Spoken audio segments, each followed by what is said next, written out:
See how the bullshit keeps on piling up behind me. The laundry bag's mine. But anyway, let's forget about that. This is the box. It's the back of it anyway. So this comes with 9 packs, and it looks like it comes with foil and basic lands, a traditional foil card that's already comes with it, an oversized spin down life counter, which is cool, and then the box actually turns into like a resealable box, which I needed because I need some room for some of my cards to put away. And then I got this. It's a scratch off ticket. And I've thought about it, and I'm keeping this quarter right here that I unpacked. This quarter is worth about $25 because it's a misprint from 2019. Hoover, thank you for letting me know.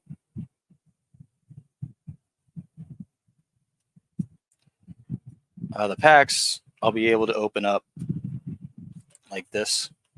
So there's the camera. It'd be very easy for me to do that. The card is more difficult. But this one's pretty simple to explain. Like if you get like a money roll in one of these spots, you get it, and then it just has a bunch of multipliers, and then a win symbol, which means you win them all, or you match your number. First, I'll take a sip of water because I just got back from having a pretty good lunch. Had a beer already, and then did some more walking to get some more sunlight because I figured that's what I needed mentally and physically. So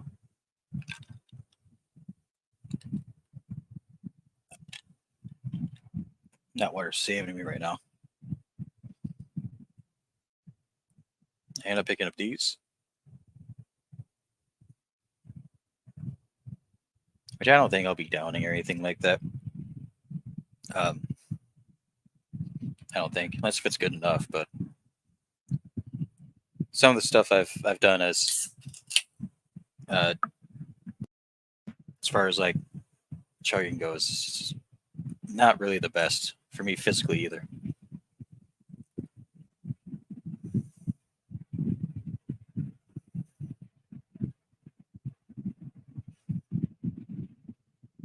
We're gonna go back to it there.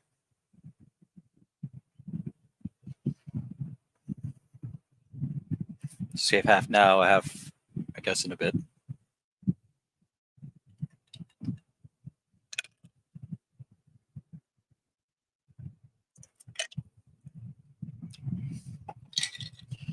If anyone gets on me for drinking water, I'm gonna fucking kill him. Water's delicious.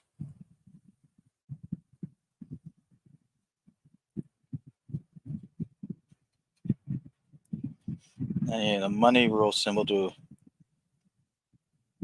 win the prize. Didn't do that.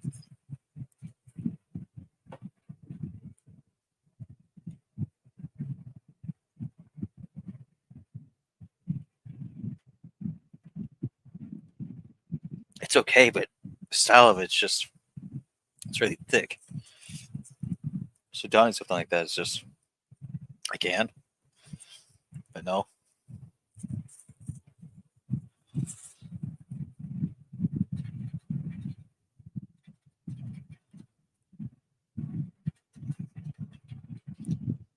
First two winning numbers are 9 and 11, so that already this shit's rigged. Conspiracy.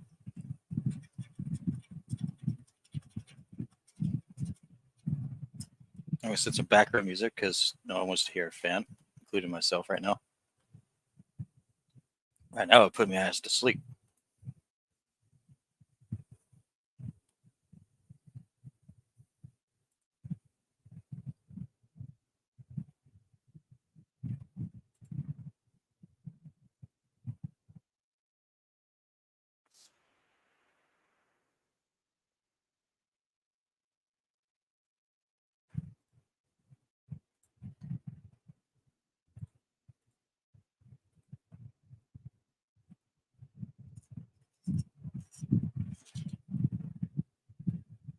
I got a 59. Oh.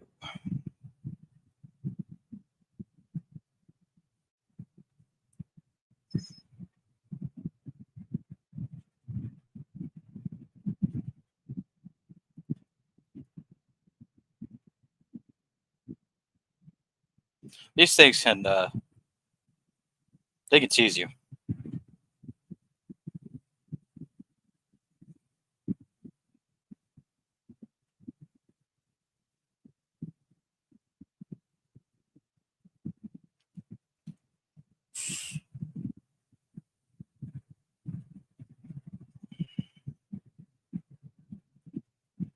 Because you look at the numbers, and I think I noticed I've said something like this before. You look at the numbers, and it's like you can kind of tell if they're just trying to trick you. Like, oh, nope. That's why you got to be careful.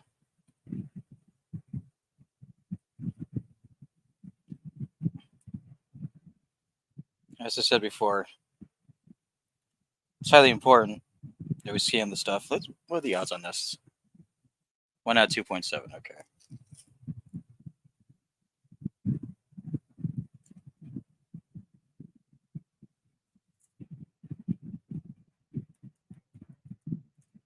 It'd be cool to see a multiplier, even if it's just like the 5x.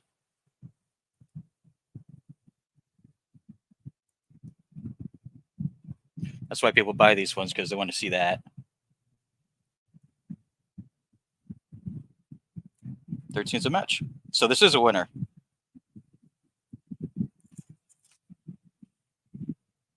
Right there. 13 and 13. I think what I'll do is that I'll cover the winning spot, or if there's more spots, I'll do that too.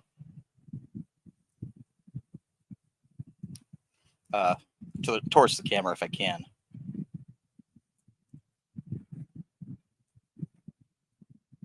Sometimes what they'll do is just that they'll have like 2 winning spots, and then one will be like 20, one will be 10. But if they have one, it might be 30 or something a little bit more unexpected.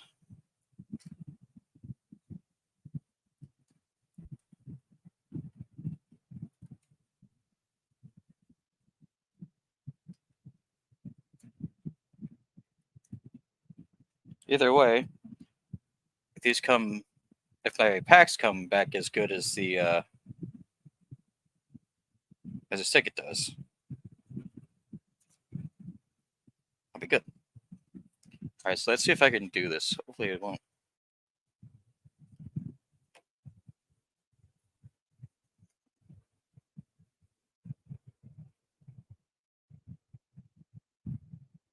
Oh, that is very weird to do. I'm already dedicated. Ah, fuck it. I can't. Okay. $50 right there. That's not bad. That's not bad at all. That's not bad at all.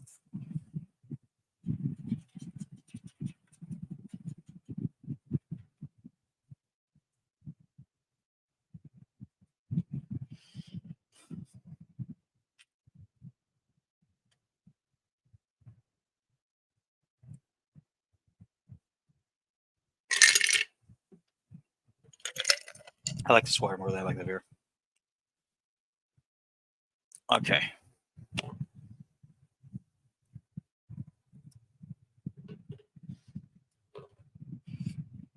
So this comes off as like a tablature right here. And it makes me nervous sometimes buying those $30 tickets, but I'm glad that I do sometimes these days, because I've been having okay luck.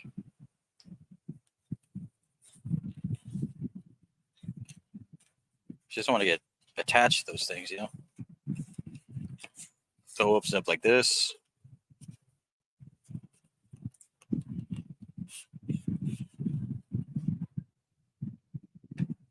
$2. It looks like it comes with something up here. It's just a little bit of an artwork.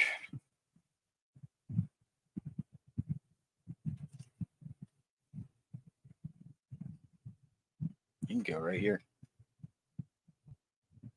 Yeah, you're cool right there. Open it. So there's these like cheap +1/+1 counters on here. I don't really care about them. And these other counters over here too, I guess. And then this card right here. I don't really care. I do like this. There's a life spin dial, and it looks really good. So I'll keep that. What's this? Oh, these must be the lands.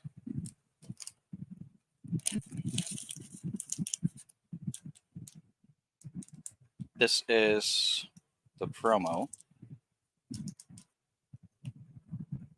Let's go ahead and I'm probably going to end up tossing this. We don't need that. Or this box for that matter.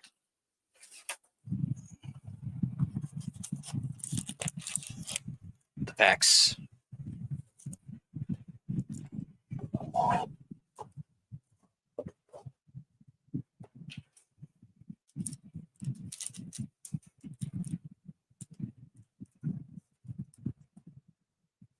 Go ahead and open these.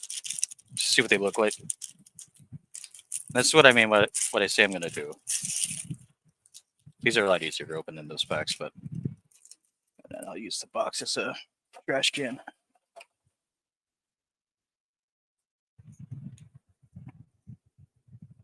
So this is the card that already automatically comes with it. I don't think it's worth much. It might be worth something in the future. These lands will probably be worth like a buck maybe in the future. Oh no, not those. Hold on. It's full art lands right here. Not these. I mean, not these.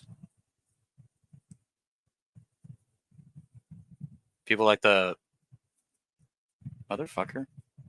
I'm looking at the camera and looking at these, and it's just confusing me. These. I would say, like in totally, there's like $3 or $4 right there.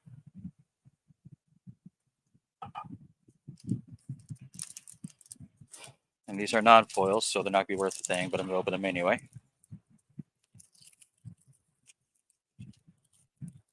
Like 10 cents maybe, but I'm not going to count it.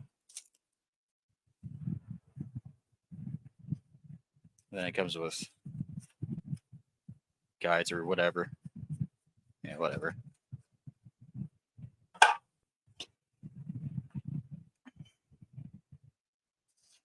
There's a card called the Three Trees in here that I'm looking for. It's not a huge hit, but it would pay for the box, I think. And it looks like the rare's on the back. It looks like this is just a token. I just saw it. No, I just saw Swamp.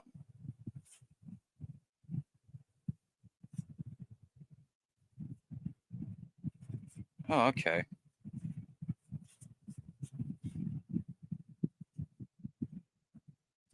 This is okay money right here.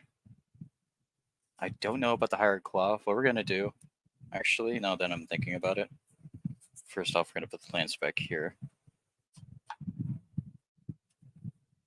Just the rare pile over here. Everybody's trying to get a hold of me. Which, whatever.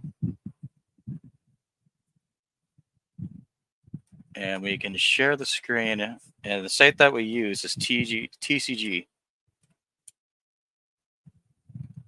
But from what I can tell, this is not a bad pack at all.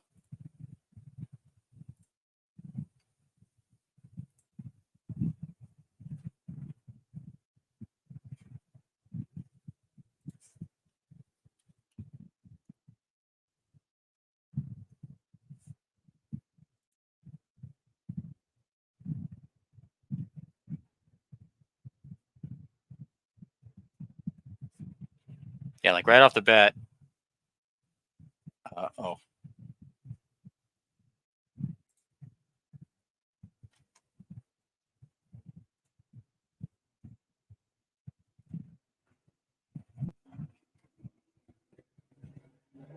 So like right off the bat, and this set's already been out for a bit, so this is not really going anywhere in price. Mirror Mint's already $9.97 for this one. And I got some sleeves over here that I can use for cards like this. I also have a binder, but I want to keep these separated so I can do a final tally and not just like scatter everything. Hired Claw, I don't know. It's a 1-drop, so we'll see.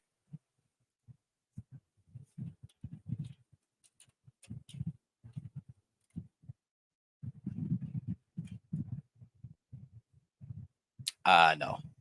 In fact, I'm not even going to count that because 20 cents is not. That's poopy. But that card pulls for it.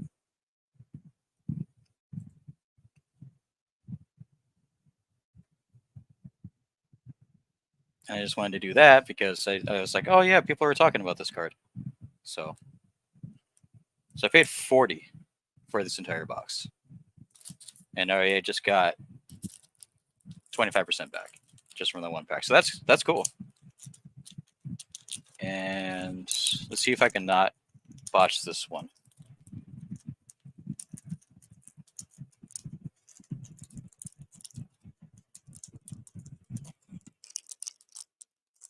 This set is crazy popular right now.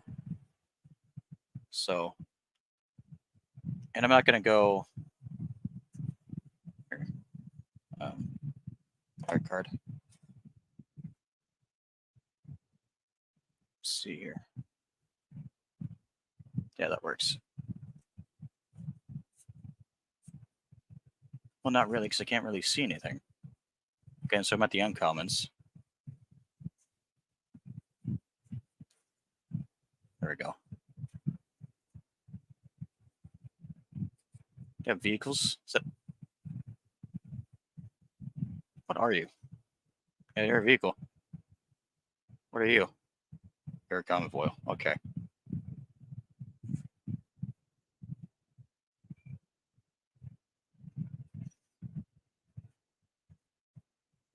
Trash technician. Just like how some people say the set is. That might be big.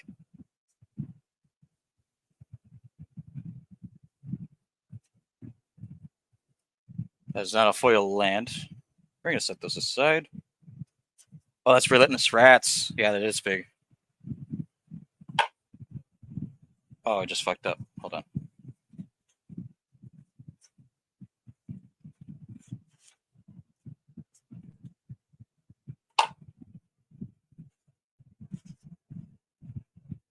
That's Relentless Rats. That's an old school card. The second reprints some old school cards in this fairy tale style.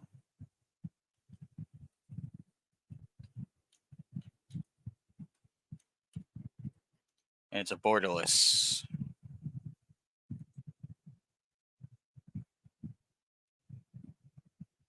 Yeah, 534. 534. Hey.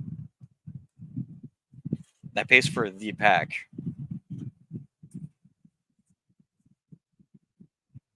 A little bit more than that, but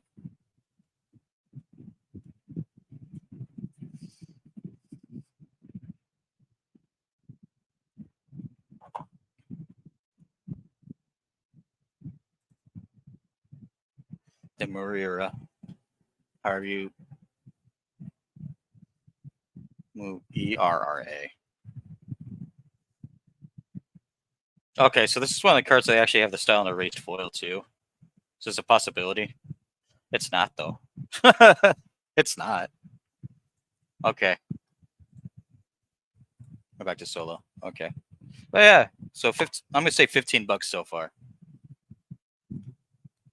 You can go somewhere over here. Oh shit! Do not separate or fall. See, that's why. Okay.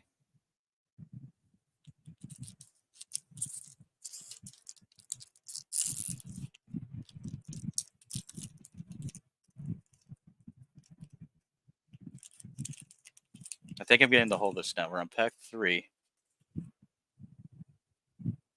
And I don't want to go to the end like automatically. That's my issue.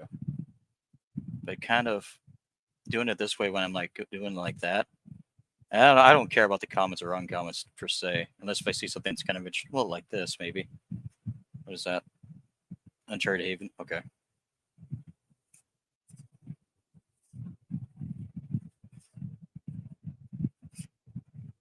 Okay, and the rare is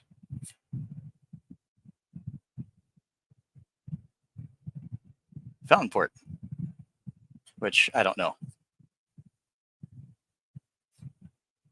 And a Forest. And a foil common. That's the first pack. I only got one. Question is if it's any good. But is it good?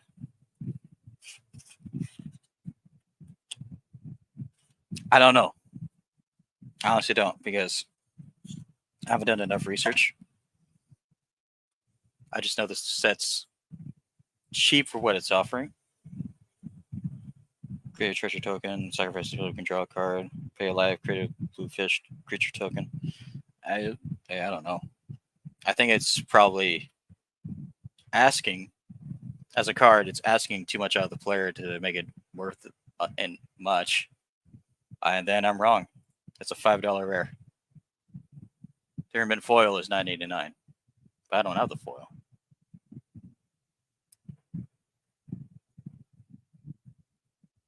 It's going up and down in price. Look at that. They're not sure yet. It's already been a few weeks. Why are they not sure? I'm sleeving it anyway.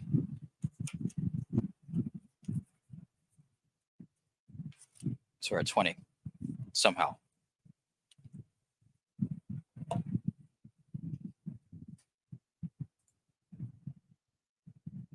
Oh, I didn't. My bad. My bad.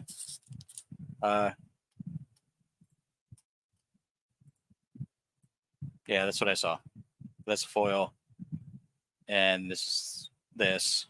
Someone's selling the foil for cheaper than that, but they're charging shipping.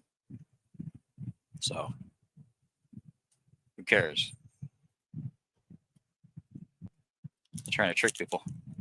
I don't like that. It's a game, man. It's not like a money-making scheme, per se. Bunch of mangy bastards. Anyway. Camera, focus, please. I guess that works. Rabbits. I'm getting a little better at it.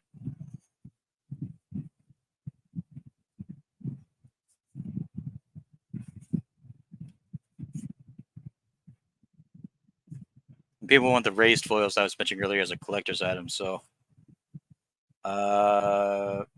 okay. Force. No. That's a uncommon. What are you? I saw someone pull this one too. As long as you roll 10 or more lands, creatures could get +2/+2.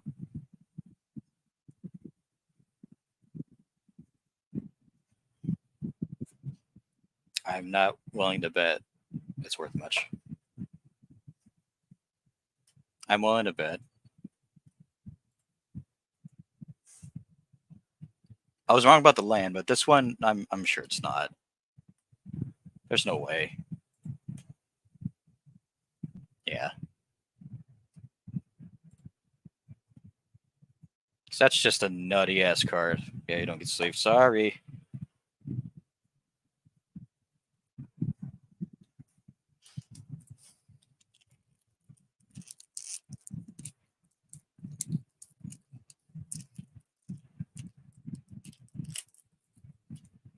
Fifth pack out of 9.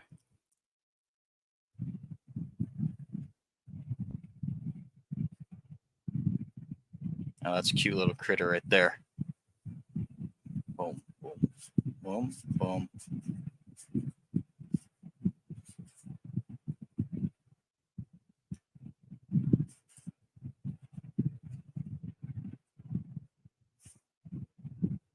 That is Caretaker's Talent. That's a nice picture. Look at that bunny rabbit. that's a foil island. Okay. And oh.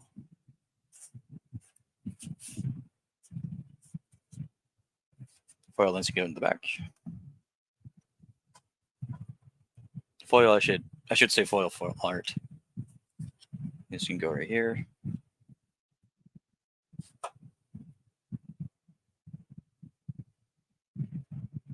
Caretaker's Talent is what it's called. I think that might have been made before. So we'll see. We'll see.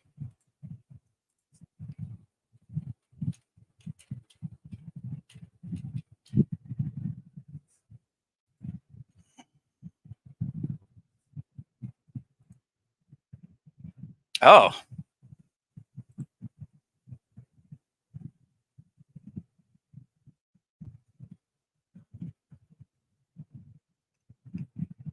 It's another $10. Okay. Wow.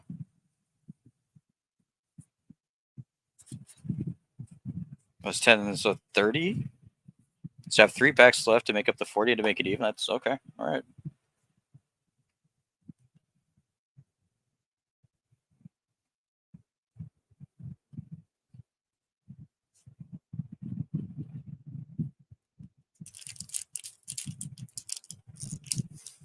So far, I don't think I hit anything too big though. That's the thing. The set's been out for weeks. Not like weeks, but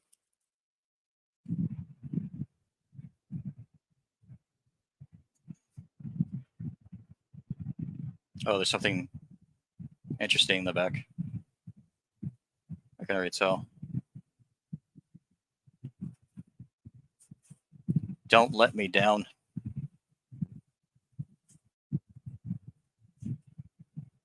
It's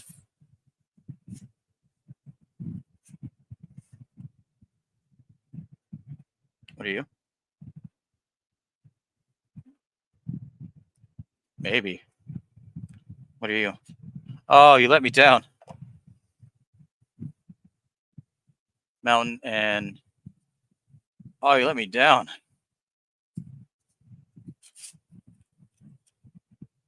But did you? I don't know. I have to use the restroom. I'll be right back.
That was anyway.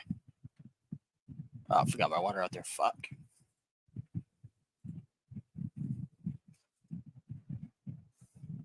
Alania.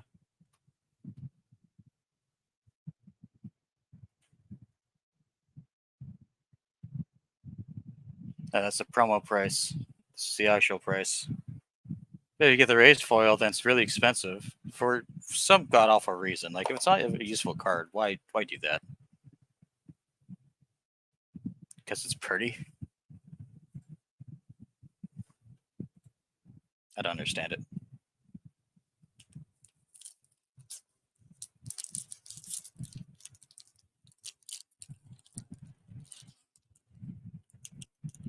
Eight out of 9, so 2 packs left, including this one.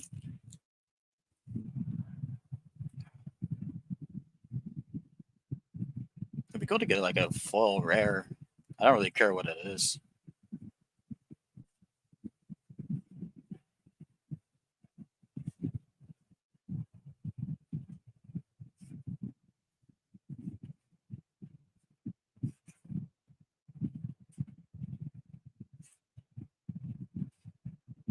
Come on, 3 trees. Innkeeper's Talent's probably decent, but Plains. Huh? Huh? Uh-oh. Uh-oh.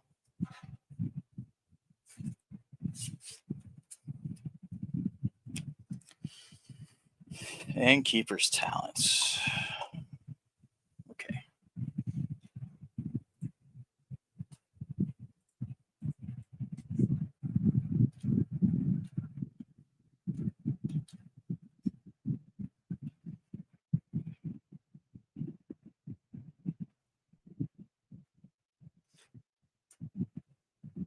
Innkeepers? Ken, come on.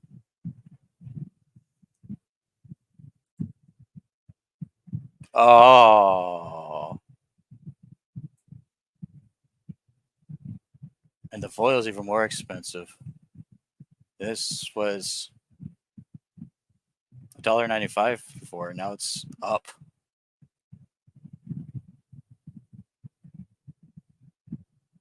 Ugh, suck it. So, out of your Magic the Gathering collector, if you see like a rare that's like $1 or so, don't necessarily want to sell it if it's like out of a newer set, because people are still figuring out. But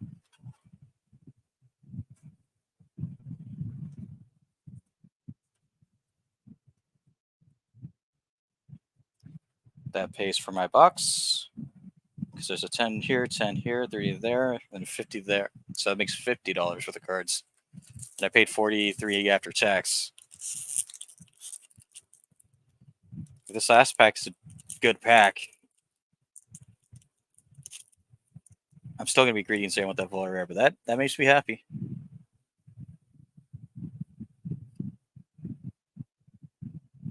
I still want that foil rare.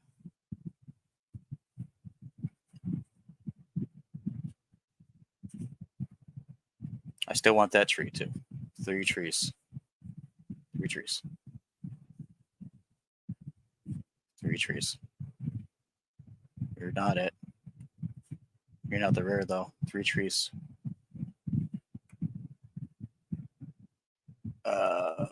Cruel Calls Heist. Forest. Are you a foil forest at least?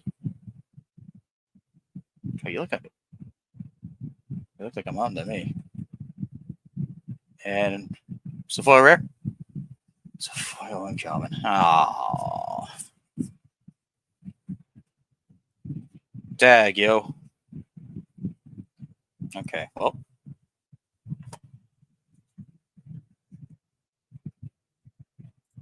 I still can't be mad. Whoops. Whoops.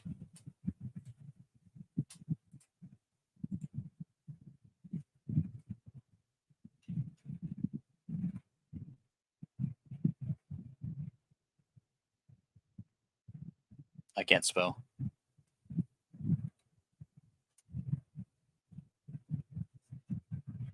I can't spell.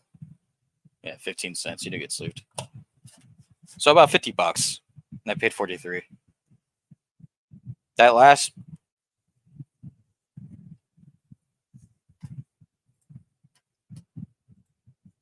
this one ultimately like saved the box. The others helped. And I'm glad I sleeved them. So now I know it's ones to keep an eye on as far as like pricing goes. Especially this one, it seems to be going wild.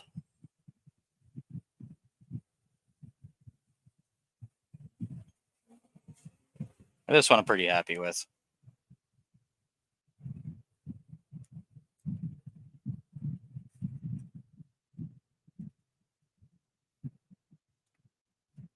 So what did it say? 10, 18, so that's 28. That was another 10, 38, and then 2 5s, so 48. As far as like price wise goes, I feel like I definitely got my money's worth. A little bit more, but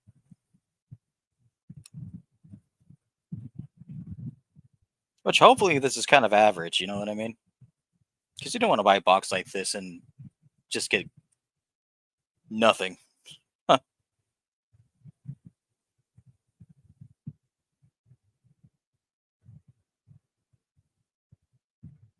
Oh, this is a copying guy. So he copies spells. Game your combat of your turn, plus counter target creature control. And then level 2. Permit you control the counters on them and have ward 1. That's decent. And level 3, if you put one or more counters on a permanent or player, put twice that many of those kinds of counters on that permanent or player instead. Oh, that's why it's expensive, because doubling season's still a thing. Which will double those counters. And the ward 1 is just annoying. Ward 1 means they have to tap land in order to even target any permanent that you have.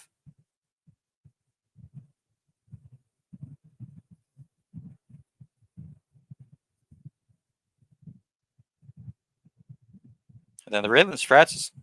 No, well, I got two mythics. This card right here, like I said, it was an old school card, and they just had to reprint it.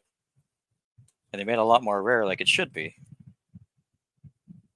Because any deck could have any number of cards named Relentless Rats. So you can literally have a deck just full of these damn rats, if you want. It's not recommended, from what I understand, but...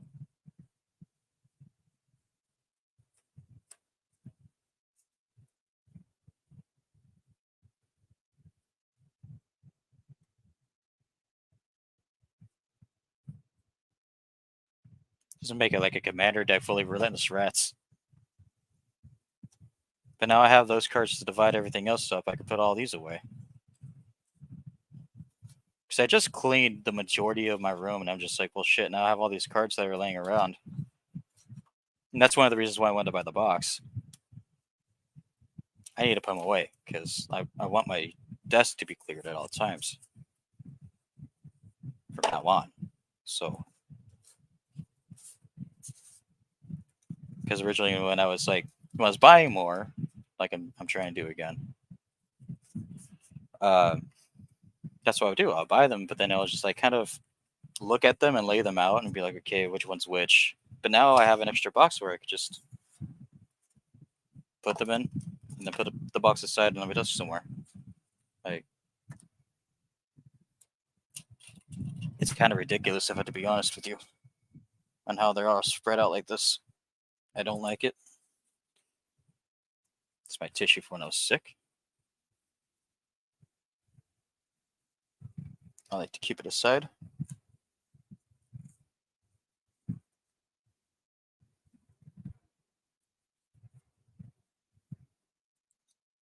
So there. The real victory is when if I find out if this is enough space, which is looking pretty good so far. Because I have the window open, I get like dust particles and stuff like that on my desk, and I hate it.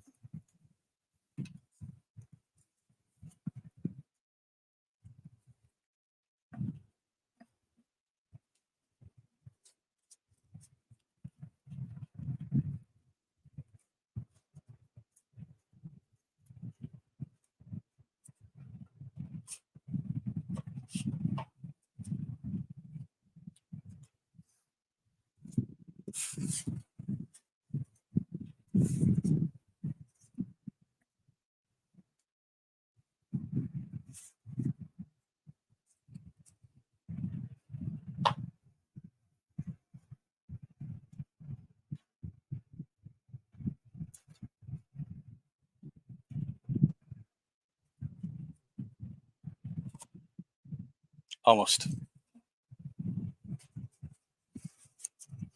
Almost there. I'm not even organizing them. The ones that need to be organized are already sleeved, so I know what's where. Allegedly. Get over there.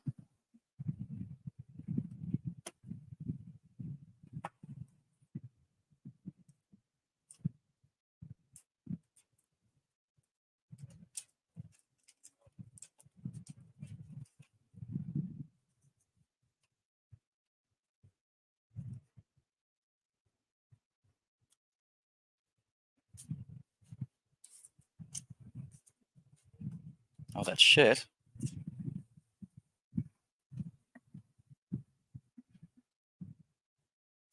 No, this spread about. It's not in a box.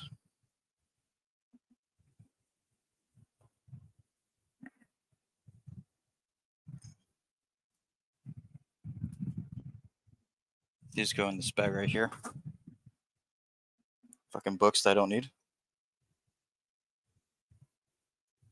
There we go. I got my desk back almost. You know how annoying that is? Like, I have a $200 desk that's just like cluttered with shit.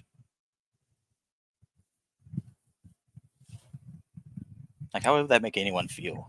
Well, I guess some people wouldn't care, but like for me, it's like, yeah, the desk is obviously meant to hold stuff, right? But stuff's gonna be organized, man.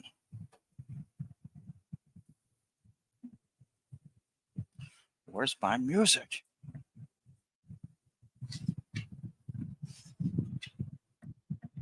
Then using this as my change, since I've been opening quarters.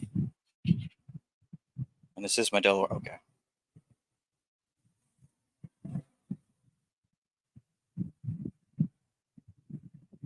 My Guam quarter.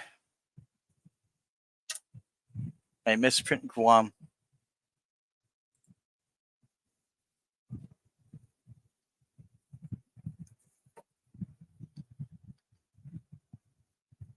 What are you? Why are you under a fan? You're a card.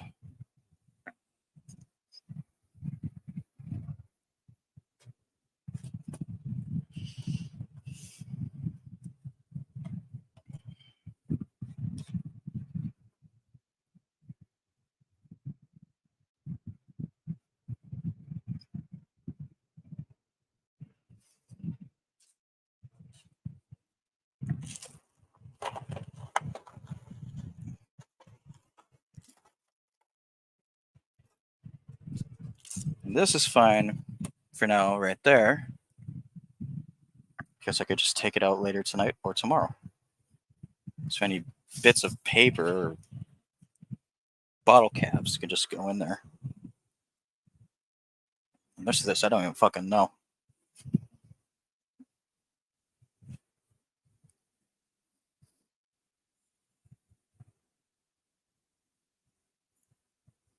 I'm about to have to talk about that. Because I can't be like that forever. Because some of this stuff, like over here on the edge, not mine. But at least I have this area.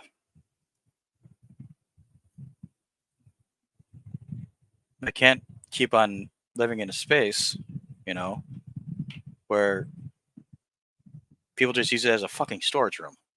Because The reason why they're able to do that is because I don't have that much stuff. So they just think, okay, well, that means I could just throw all of my junk. It is junk. I've taken glimpses about it. I didn't root through it or anything like that, but I've taken enough glimpses to see, like, yeah, it's bullshit. It's nothing worth keeping. It's just random hand-me-downs.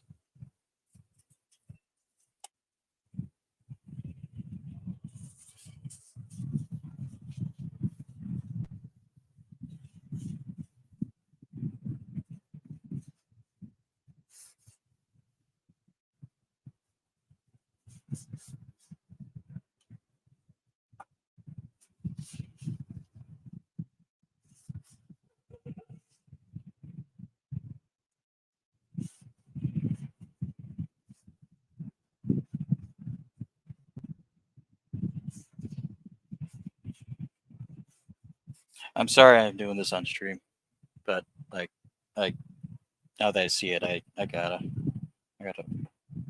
fucking peanut butter.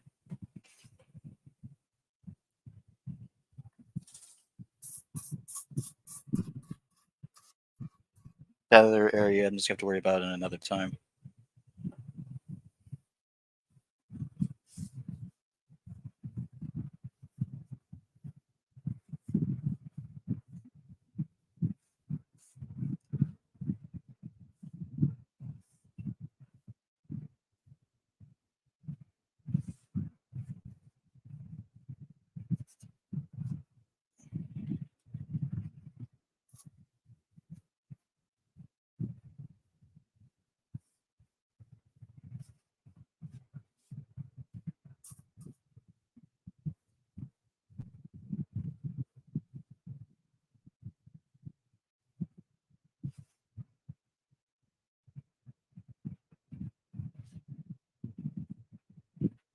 There.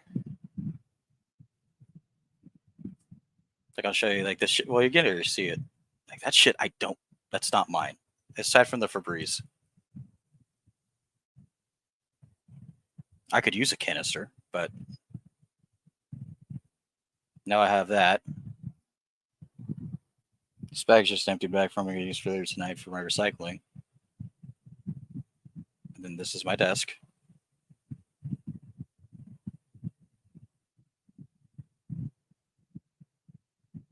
Now, there's some stuff down there or behind my keyboard, but I can manage that. You know what I mean?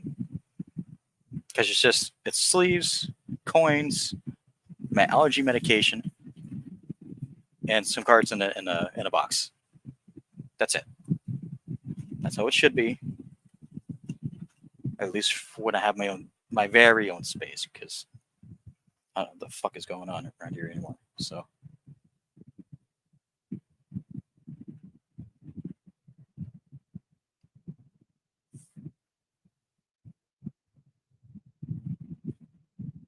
I was always taught, not always taught, but uh,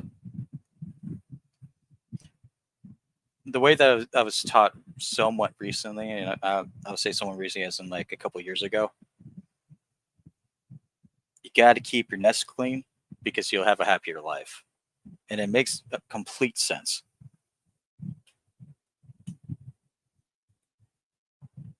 That's why all this bull crap that's around me that I can't have no control of, like, gets to me sometimes. So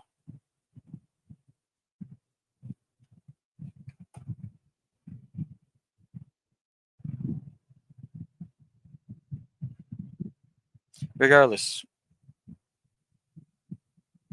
spent about a total of $70 between the scratcher and the box. Came out about 100. That's good in my book.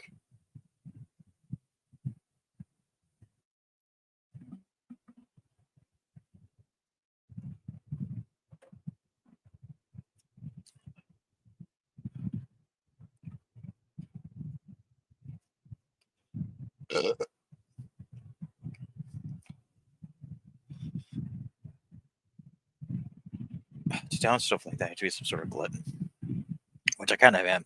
But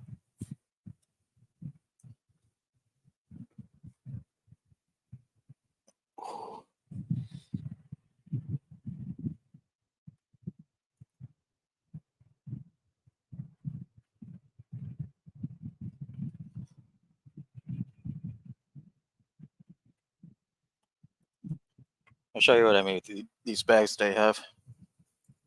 These smaller bags, especially like when you get them from the grocery store. Even if it's just like a soda or whatever, anything just needs to go into a bag, and then the next time I go to work, just take the bag out, and you don't have to think about it. It's whatever. I mean, if you don't have to go to work, you just take it out. From this apartment to the trash can, it's like a 1 minute walk. I mean, like, check it out. Who cares, right? So I'm gonna get my water though. I won't mute anything, but I'll be right back.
Oh, I'm mute.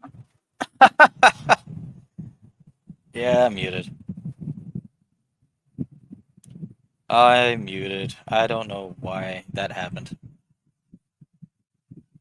But yeah, so since Joe, you weren't here. So I opened this. I'm not sure if you're into Magic or not, but some people here are, some people are not. Opened this, and it came with packs, so I got some decent pulls out of here that I can resell. And I got the $30 scratcher that I won $50 on, so it was a $20 profit. And that was the events for most of this stream. And what I was talking about just now was when I started feeling a little ill. It almost felt like food poisoning, but I wasn't quite sure. But I was pretty sure it was it was a Subway near me that I had, and yeah, it was uh, it was unpleasant. Like I was saying, when I did this and fit this, it was like someone took like their palm, dug into my gut without doing anything like a piercing, but I felt like there's an inside palm in my gut, doing like a slight twist. Like my stomach was just not having that Subway.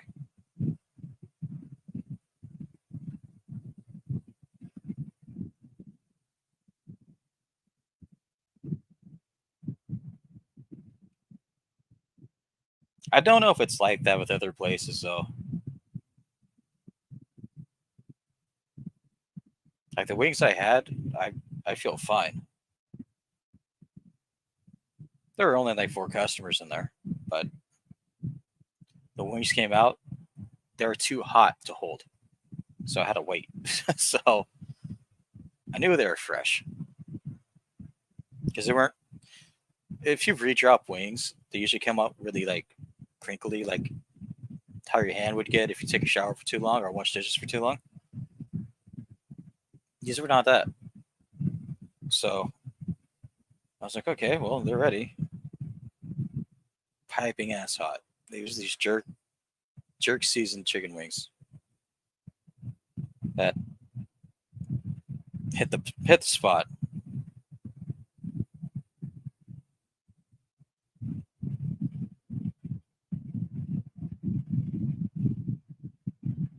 It was like a dry rub. But they had like sauces on the side and everything for the ranch. They have their house made barbecue. They have their house made like spicy barbecue. And then you see in the background, they also have like Frank's Red Hot. Frank's Red Hot did not do it for me mixing with that because it didn't complement the seasoning well at all. Even though I like Frank's Red Hot, I don't like praise it, but I think it's decent. Um, it did not mix well with it. The barbecue sauce did. I was like, oh yeah, there it is. Because you could tell if you eat there, they have like a theme going on with their seasoning.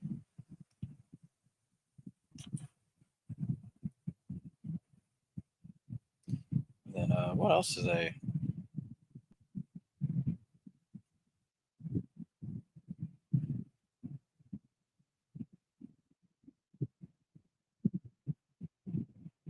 Why do I have a picture of this? It's an omelet. That doesn't look like me. I don't know how to make an omelet. It's a good looking omelet. I don't think it's me. Why do I have a picture of that? So odd.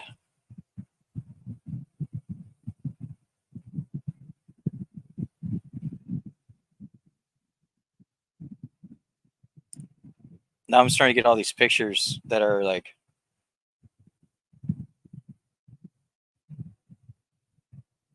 from different years with the same day.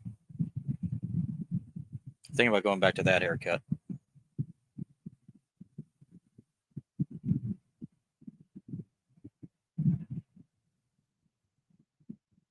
Come on.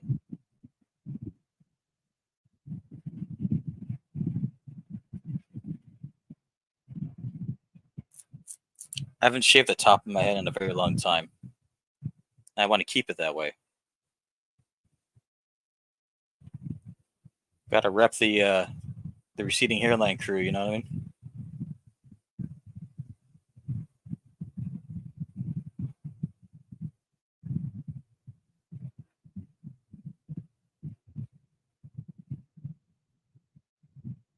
Now these are looking all.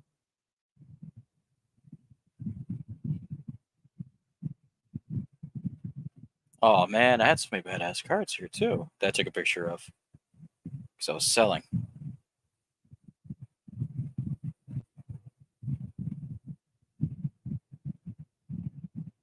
Out of all these cards right here, there's only one that I regret selling. It's that land up the top of the very top left, and the land next to it too, because they're retro style and they're foil. Well, one's foil, and they're worth a lot of money now.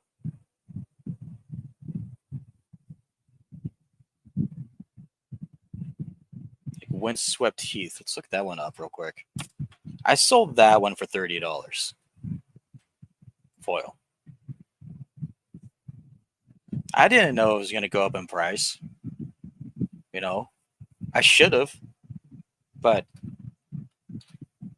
maybe it went down. And maybe there's just like a point in time where I could have.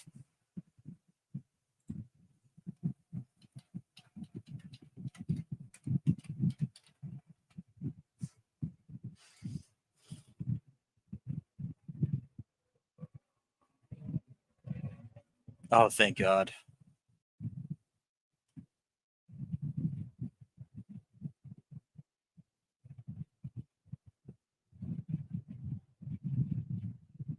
Thank God.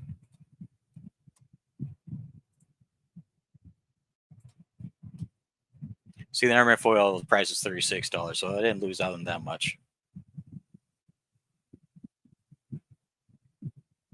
And the regular one's $9, which is. I talked to my buddy who runs the card shop down the street. This set is so fucking weird to buy because technically it deserves to be expensive, but it's for all the wrong reasons, you know? Like if I sort by. No.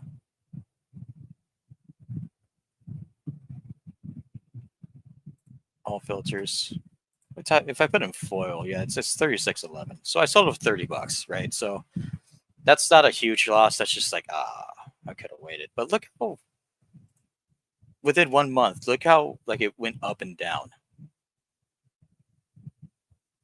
Like how can you predict this? I'm not good enough to predict this yet.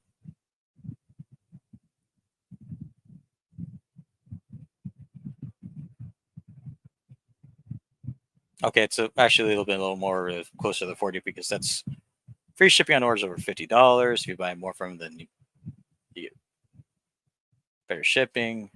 But then if you go here or here, shipping included, it's like $40. Okay, but I mean,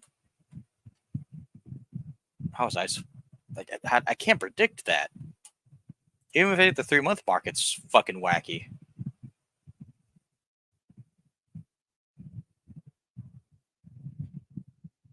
Like there's one day it was 42.10, and then 1, 2, 3 days after it's 37. How? I don't get it. It bounces everywhere for shit like this. I don't understand.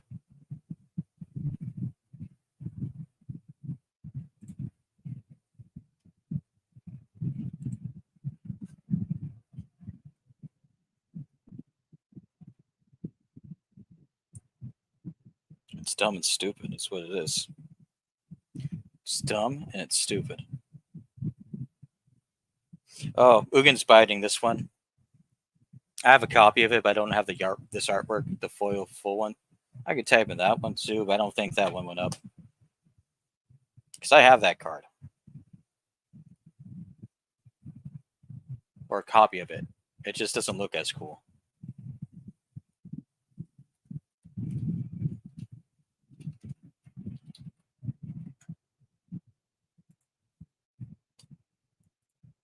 Hold up. Against.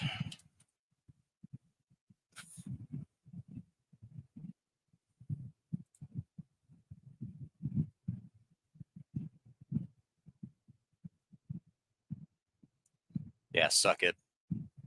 Suck it. Suck it.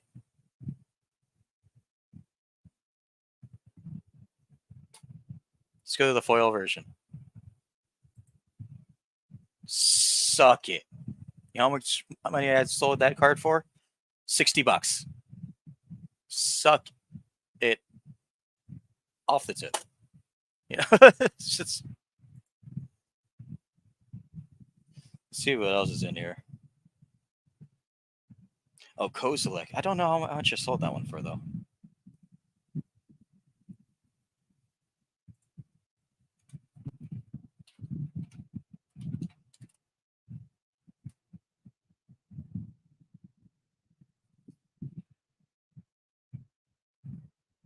Kozil.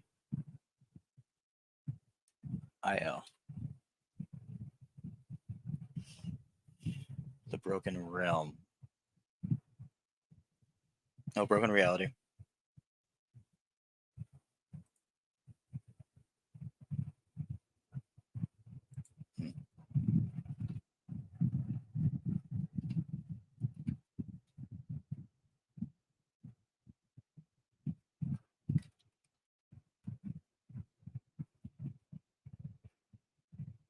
Oh, you can get it retro framed. I just had it borderless, though. Used to believe. Yeah, I had this copy. I have $14. But this set like fucking bombed. 3 months ago, this card was like a $50 card, and it just went wow. Still a decent card. It just went ugh. Gets us 2. Ugh. That's just my opinion. Anymore. I don't know how much about the game anymore. But let's say if this was foil. I didn't have the foil version, but I'm just curious now. So the foil version, yeah, even then that one bombed. It bombed harder. So at one point it was $105, and then it just dropped. I wonder if that has to do with the modern setting, but no one's really playing modern anymore, so I don't understand it. You know what I mean?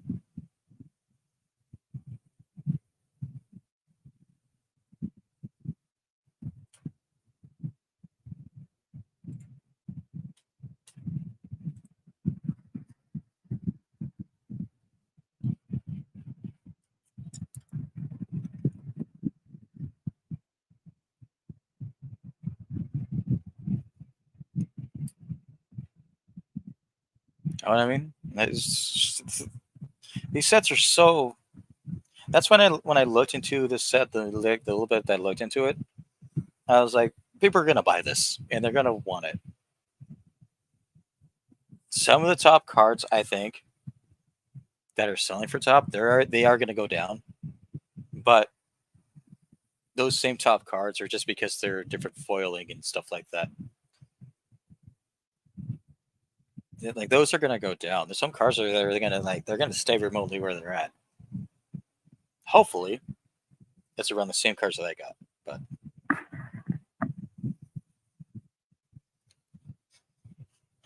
I'm gonna go with the rest of this.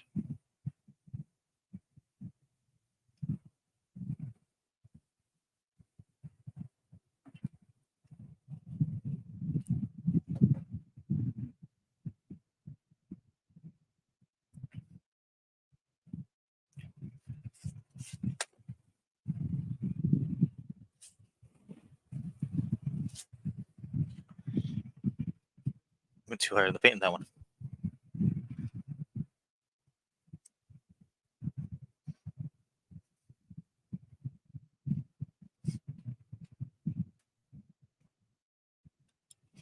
Yeah, those are just my thoughts about the game recently. It's just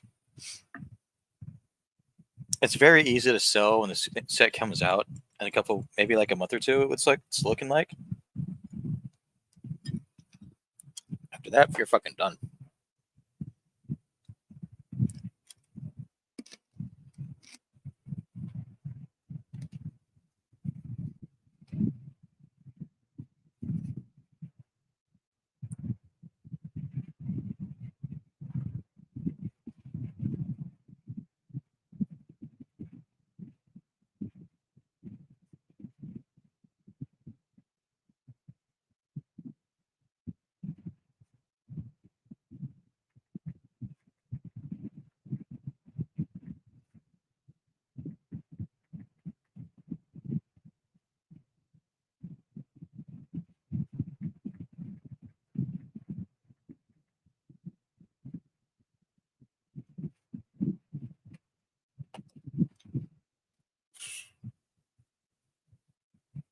Okay, now I gotta look into something.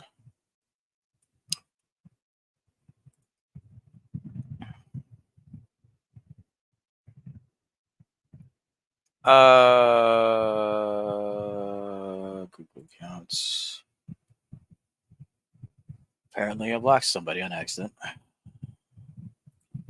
Who have I blocked? Look here.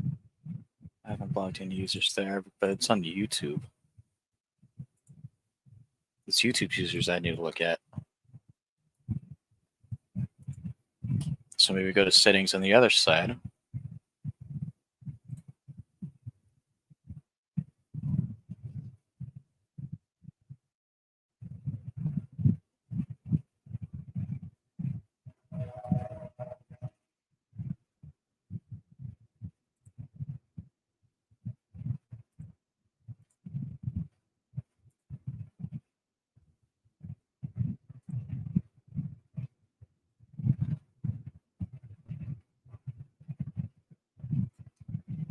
No, this takes me to the same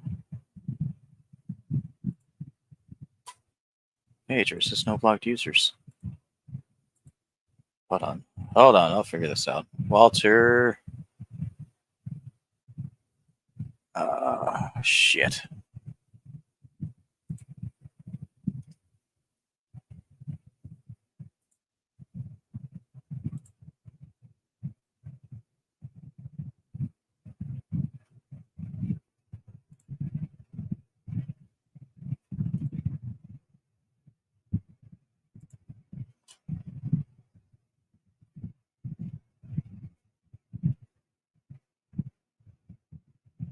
It should be in settings. Channel history, videos, watch later, liked videos. Okay. How to unblock on YouTube.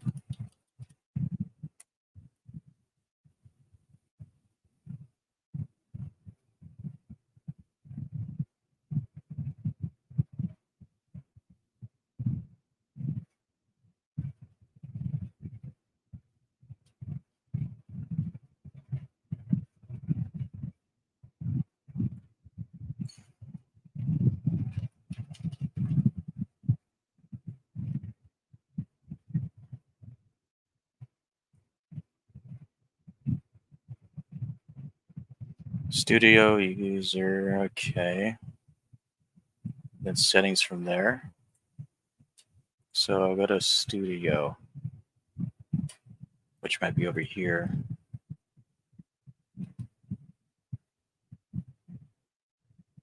Okay, it is.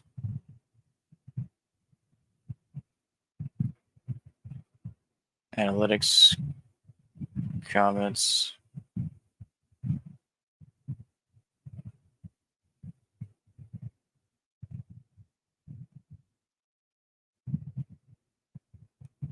People tell me to cut my hair.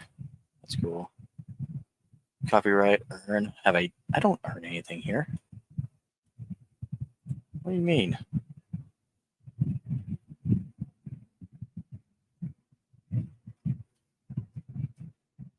I have to have 500 subscribers to earn anything on YouTube.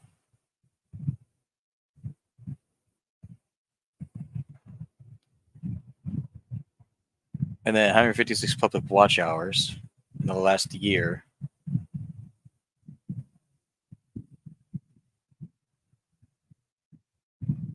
What in the hell?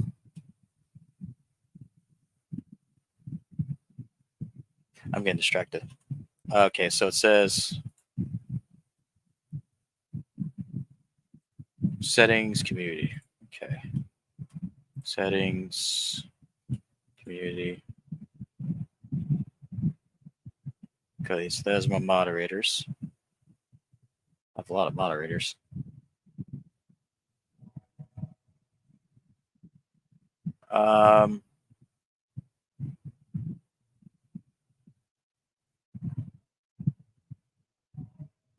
Yeah, I don't know why I banned Walter.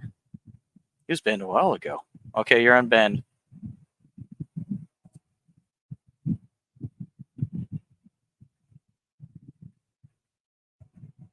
Who else do I have banned here that made? I don't remember because I see like some of them. I'm like, yeah. Like I don't know who Sandy is. I think that was a troll. Jessica Fisher was a troll. Shipper Gaming Exposed, I guess, was a troll.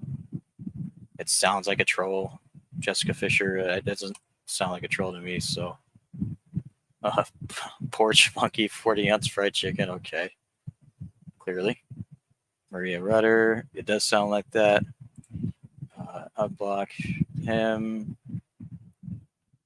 Why don't I share this? Let's go through the list like a family.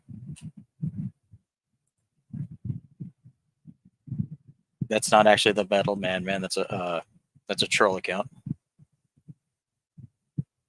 Joe Walsh Exposed. Yeah, trolled. Expired Loser versus Troll. I don't remember this, but I'm sure these 3 were 4, 5, 6 trolls. I don't know if Maria is a troll, so I can do that. I'm sure these 2, and someone who names them God's Gift. It's like, okay.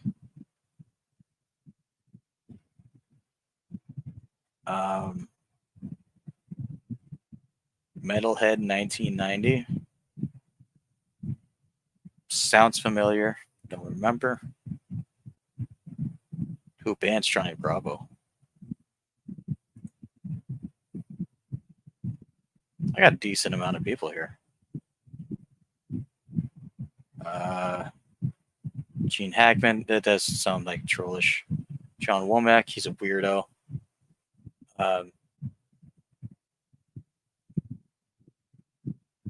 Kadir, someone's meth mouth. Who cares about all that?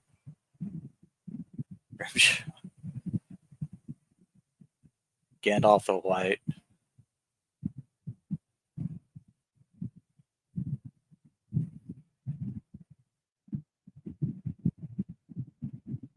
Two other BG accounts. Well, I'm Blog Donkey too. Just because I'm a smartass.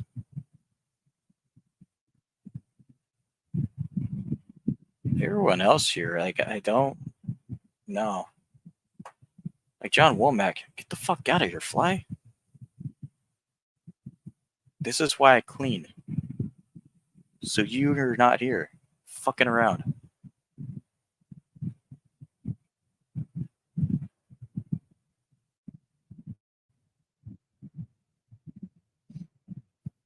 We'll give Joe Shipley a chance.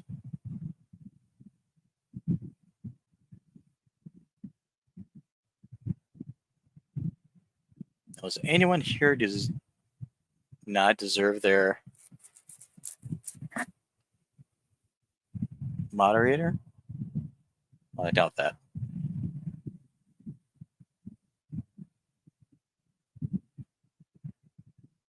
I doubt that. Usually we're all decent enough people to me.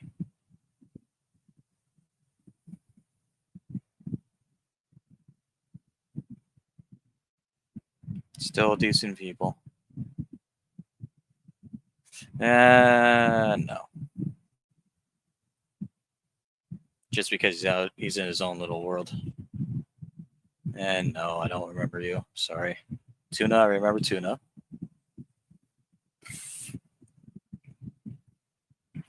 I miss Freddy. I miss Captain Morgan. Everyone else here seems pretty, pretty solid. I'll save that. But in order to get moderated, you have to have 1,000 subscribers. This much going on. Damn.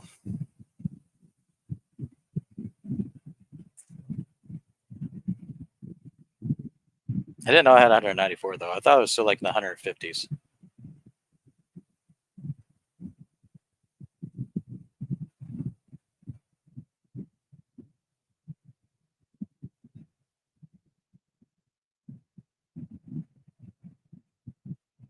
Oh, wait, this is something else.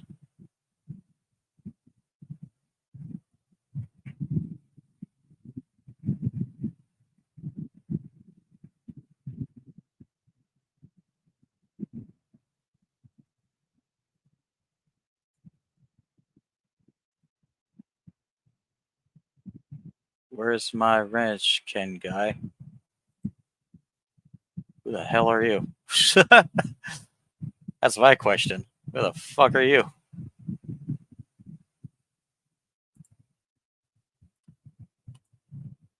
We gonna find out right now.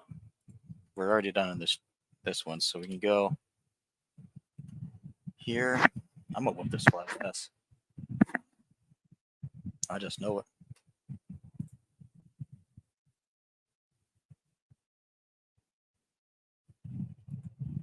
Now we can see the weird shit that I watch.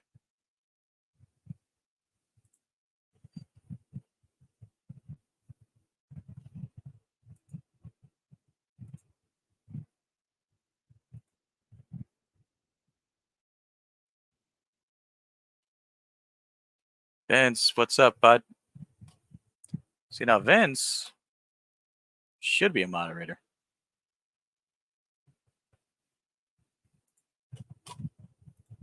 I don't know if he is. Because I know him. I've known him for quite some time. So I'll make him a moderator.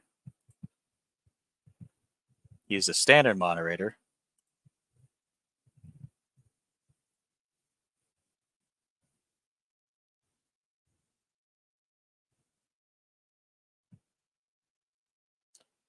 Walter says he doesn't want to ranch. I'll respect that. We're gonna go to this guy's channel though. Go to channel. I don't remember you, and there's a reason why. It kind of just looks like you painted on to your face like a face mask. Like this would have been funny like 5 years, maybe 6 years, no, 7 years ago. But now it's just.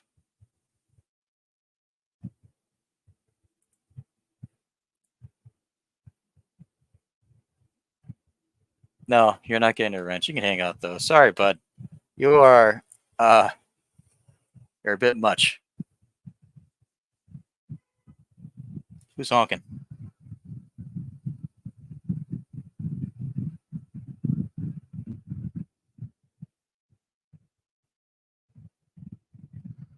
Honking?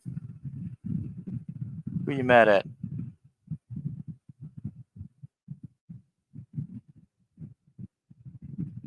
They're all California drivers. You all fucking suck. Get over it.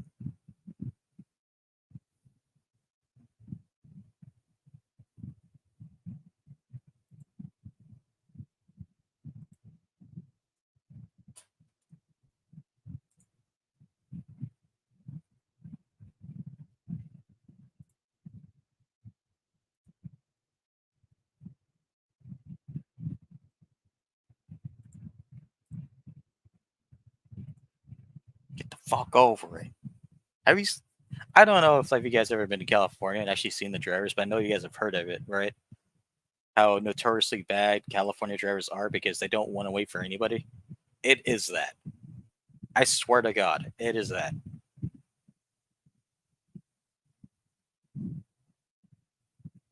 Personally, I don't drive. I practice driving, but I don't drive because I'd rather walk. What am I clicking on? I'm doxing myself. What am I doing? No, I'm not.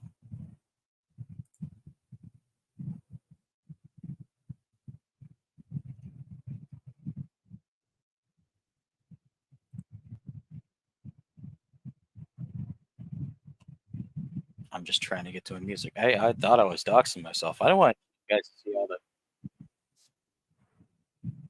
everything that I watch. I have a life outside of, you know, this obviously. Even when I go on YouTube, sometimes I'm just like I don't feel like being part of a drinking community. I want to watch something else.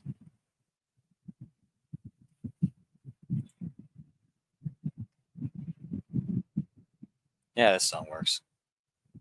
close that, and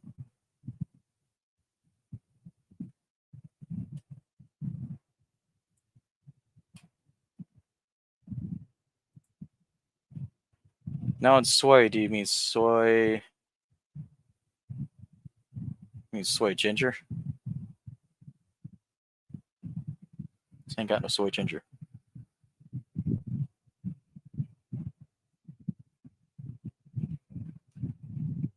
I just filled this glass up like 15 minutes ago with a bunch of ice, and it's all gone. It's all gone through my desk. I just cleaned it.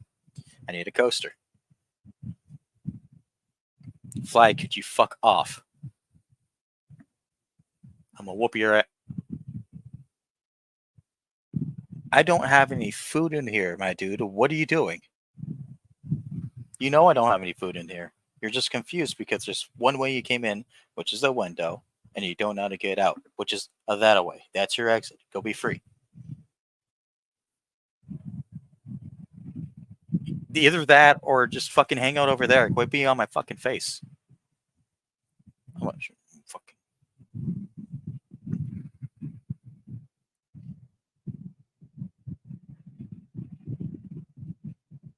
I'll tell you what, it won't be soy.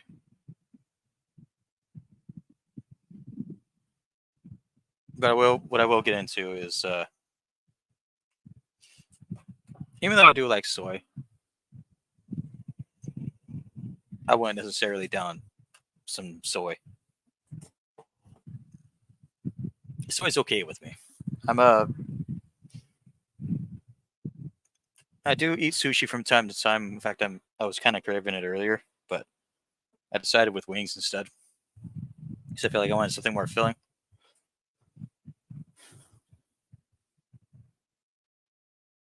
But I have this fucking garbage. Gets it for the poor times, I'll tell you. I'll do a glass of that. And then I'll continue down to the comments too. Which means I gotta hurry up. I gotta move my ass.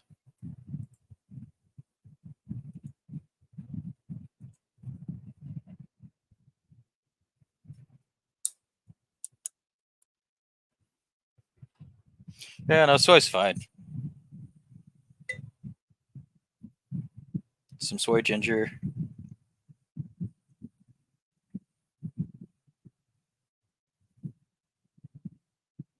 You know, the trick of actually consuming soy with sushi is to put the soy on top of the sushi, actually the fish part, not the rice, because the rice will soak up the soy, and you don't want that much soy. Because then you're just kind of ruining the fish, and then it's just salt.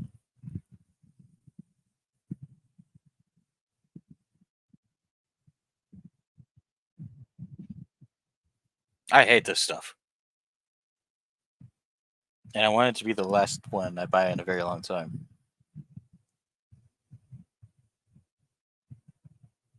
Bro knows his stuff. That's exactly it.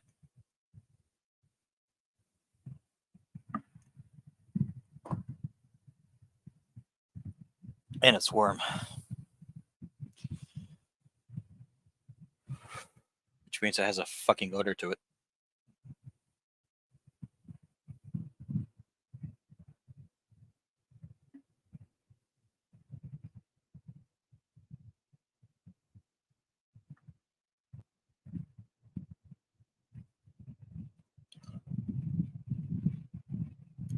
I do.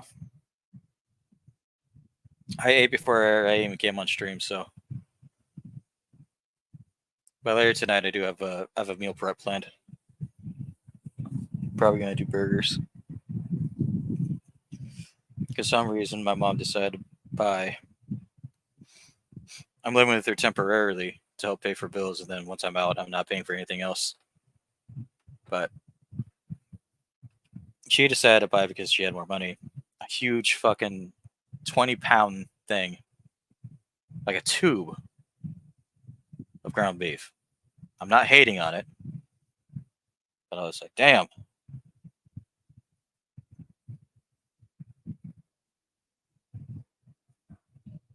it's the kind of thing where I'm just like, I'm saving up money. Would you fuck off, fly? I'm saving up money so I can get my own place and start my own life because it's what it deserves. I think it's what every working man deserves.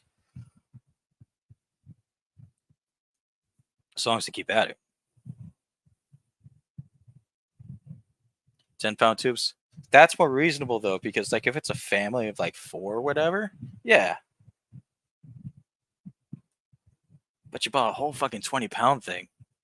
And those 20-pound tubes, I know exactly what they look like because I used to cut them up when I worked in the meat department in the grocery store and put it through the grinder to divvy it up. That's what she bought. So it's like, whew. Because she was saying, I like burgers, I like pasta, she likes spaghetti. I like spaghetti too. I like burgers too, but man, we're gonna be greasy.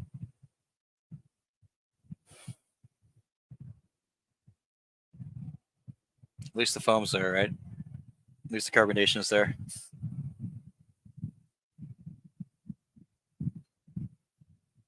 I got the water on deck to get rid of the taste.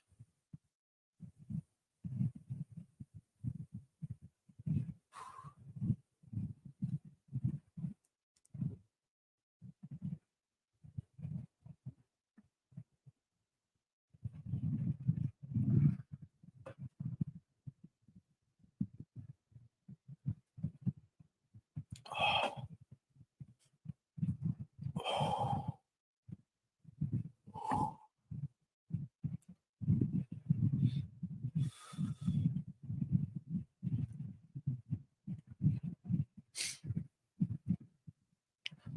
2 cans tomato sauce, 2 cans dice, 1 can paste, 1 can brown cream. Yeah, nothing wrong with making spaghetti in bulk. That's what we do too. Or any like kind of pasta with like tomato sauce and beef that you want to do.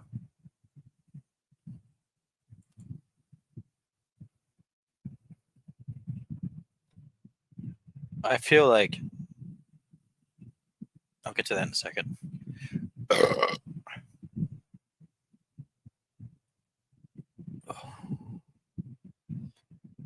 I have an issue with burping, so because I'm always like second guessing when I burp. Anyways, yeah, long hair, not as long as yours. My beard's not as long as yours. I don't know if I can grow my beard out longer because of my line of profession, but it's what I can work with. I'm sure once I retire after however long it takes to retire in California, I'll grow it. I'll grow it out. I'll have the beard out to here. I'm damn sure I'm gonna have that. I know I can reach it too, because this took like 3 months. So yeah, men with long hair and growing beards, we know we're good men. Stop doxing yourself. I'm sorry. Washington State, it's beautiful but weird. I agree with that. I've been there once, and I don't really intend on going back. With the exception, I have 2 friends up there that are pretty close to me. And we're gonna go through here. It's not so locally. Like I said, correct. Probably. New comments.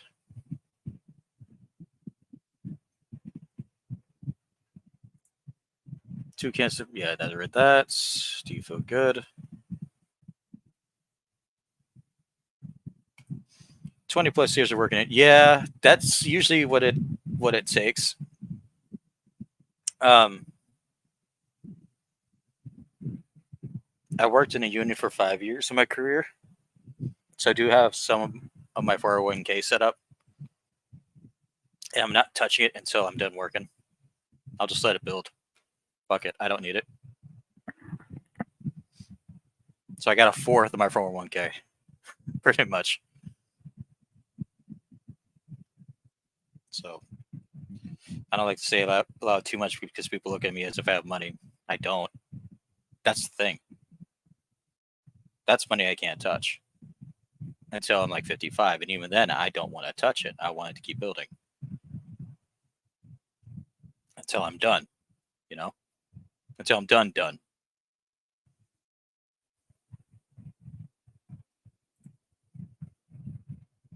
Typically, yeah.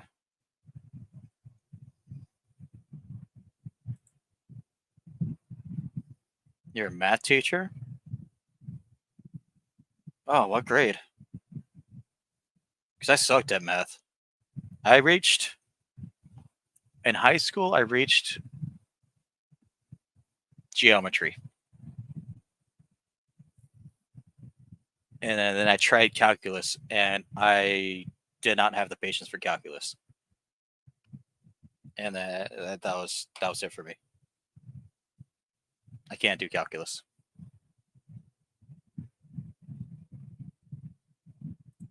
You're welcome. And you're a college math teacher. So see, yeah, you fucking I'll probably show you like some of the things that I gotta look at, like when it comes to like my paperwork within within my restaurant, man. Because oh man, that's just percentages though, so I can figure it out. But sometimes I'm just like I am not in the mood. Like math, like it frustrates me because I was always more like a history guy. I loved history and poetry, and of course PE and stuff like that. But math, it's just when I stared when I for me when I stared at a math problem and I couldn't understand it, I would give it like a good like 5 minutes tops. Regularly, it'd be about maybe three, and then I would just look at it and say, "Why the hell would I need to know this? Why in exactly the hell do I need to know this? Isn't there another way I can graduate high school? Because I can't understand calculus. I sort of get geometry, and I barely grasp on that, but I'm not personally a history nerd myself, but I do like watching like autobiographies of like middle aged kings and queens and stuff like that. Those are always fun, and not to hurt people's feelings when I say this, but people thought like the beginning of America was fucked up because it was. My God, 1500 Middle Earth. Those kings were fucking ruthless and disgusting. You talk about King Henry VI. Jesus Christ.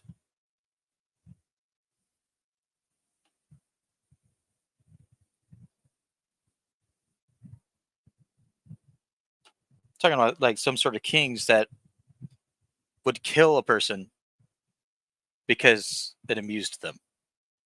And then even more grotesque stuff that I will not get involved in when it comes to YouTube because, no.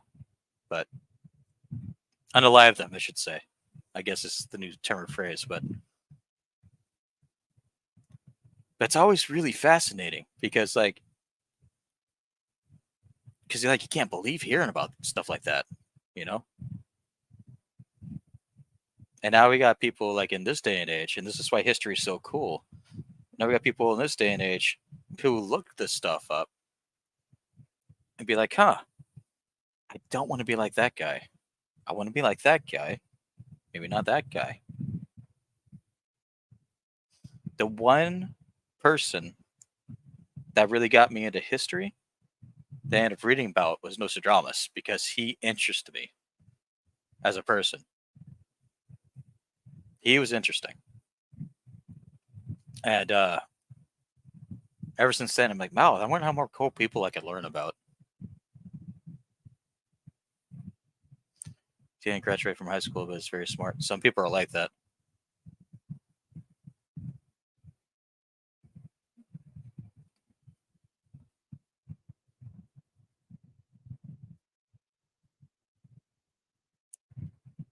I graduated high school, but it took me a lot of work because I slacked off my freshman and sophomore year a lot. So I had to make it up within the next 2 years. And I'm like, oh, well, I got to go to work now. Got to put in the paperwork. And I did take a kind of English only because of the teachers that I had. Because the teachers I had were cool. And some of the stories that I read were cool. I love reading stories. And I remember reading this book one time. And my teacher, let's call her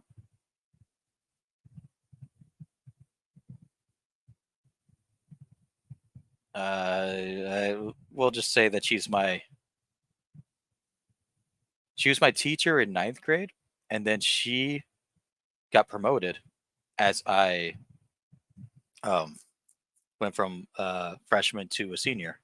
So she had like a teacher student attachment towards me, and she saw that as opposed to me being in English during my freshman. She saw me actually try during my senior year. I'm like, okay, now I'm a little bit more grown up now that I really want to get in English. And then she had us read the book, and this was one of her favorite books. And she admitted that to me, as well as the rest of the class. But then we had a private discussion about it.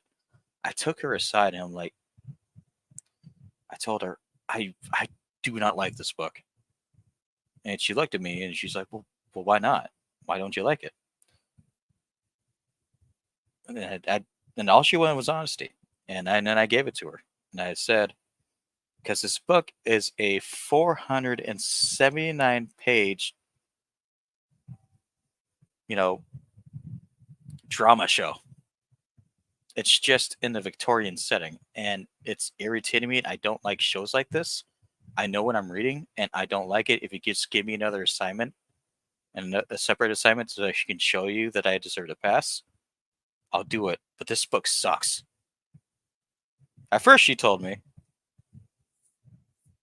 give it another shot. And I tried again. And she called me out, to read in the class. I'm like, take the book. I'm like, yeah, this is happening. This is happening. This is happening. And then I talked to her again after class. I'm like, this book sucks. I am so sorry. Because, again, we had that teacher parent. No, we had that teacher student connection with each other. But I was like, I just don't like this book. And she's like, well, it's okay. If you do this assignment for me, I can pass you with a passable grade, but it's only going to be a C. Are you okay with this? I said yes. And I also asked her if there's going to be a time for me to get a better grade within the third and fourth trimester. She's like, yes, because these next books are a lot more your style, and I know you. And that's why I started reading like Oedipus, Frankenstein, and I'm like, oh, all right. So easy to read books like that.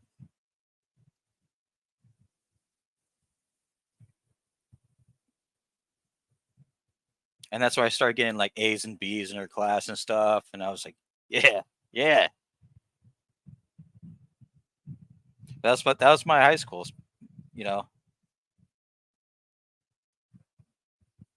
I haven't deviated away from like my high school personality too much. I'm just more open about it. But I'm game for a lot of stuff, Like if I get motivated enough to do it, I'm game. I'm ready to go. If I get frustrated, I'll let someone know. But like it's kind of hard to frustrate me. Cuz like there's other things I can get frustrated about. And it's definitely not going to be about something that's not going to matter in the end. You know what I mean?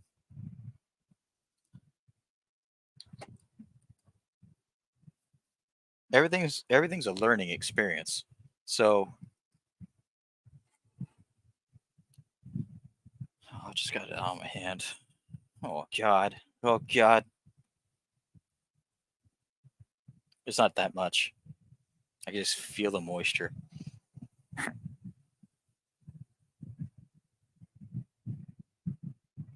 Whatever. Whatever.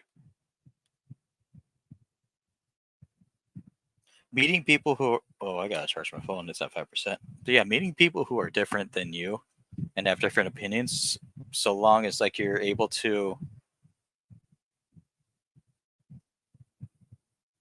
be open enough to understand that their opinions are not about you and how you are as a person. It's kind of like how the media teaches us. Oh, with the bottle, it felt like I opened and closed it, and then when I closed it, it felt like a drop got in my hand, and I'm complaining about it because I don't like the stench. So, but that's whatever. But what I was going on about is like the media teaches us to go right and left, and a lot, unfortunately, in my opinion, there's a good amount of people who go on YouTube who get popularized by this, and this is crazy, who buy into this shit, right and left. Personally, and I'm free and open to admit it, I'm an independent. I'm not public, I'm not democratic, I have my own beliefs. Because I think it's just two sides making money off of each other. They're just taking turns, you know what I mean? That's what they're doing. And you get, smaller YouTubers who are party goers, but then they'll start talking about politics and get really passionate about it, and they drag in other people, and then they get passionate about it, so they start colliding and it starts drama, and then they start getting views, and that is the dumbest shit I've ever seen in my goddamn life. Part of my language, but it is, you know.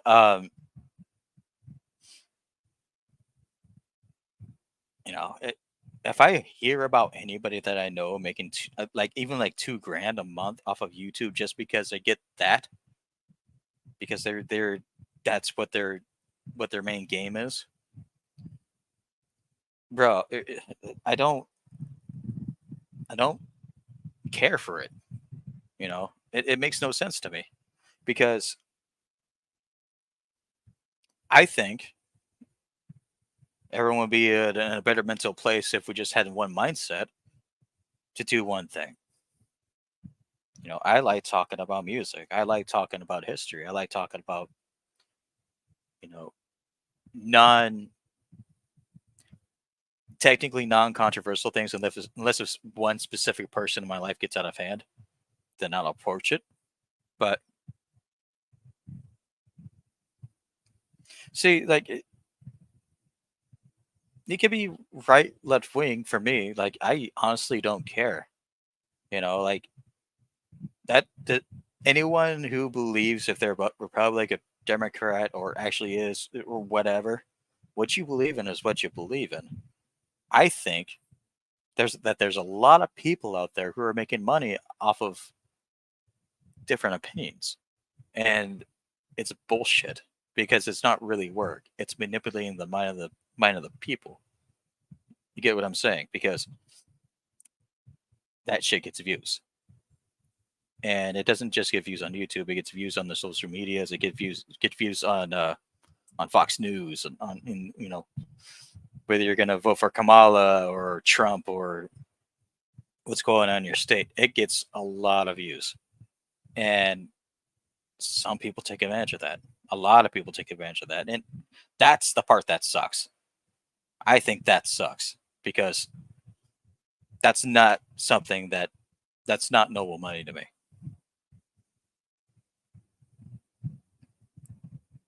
But you can be right or left wing with me. I don't. That's not what I care about. I just care about people who profit off of the shit. It's the same thing as Christianity. I have a lot of friends who are Christian, but people profit off of Christianity, and that makes me sick because people actually have nothing else to believe in but God. And I say, let them have it. If it makes them a better person, by all means, let them be them. You know what I mean? But you know, that's another topic that I can get into, like actually right now, because all these priests get away with so much fucking money. These ministers, there's so much money off of that. At my last grocery job, well, the one before the last, I had him admit to me that he makes more money as a preacher than he does working at that grocery job. I'm like, I don't blame you. You probably do. I don't hate him for it. It's not like he's making a lot of money. He's a local priester, so he's a local preacher.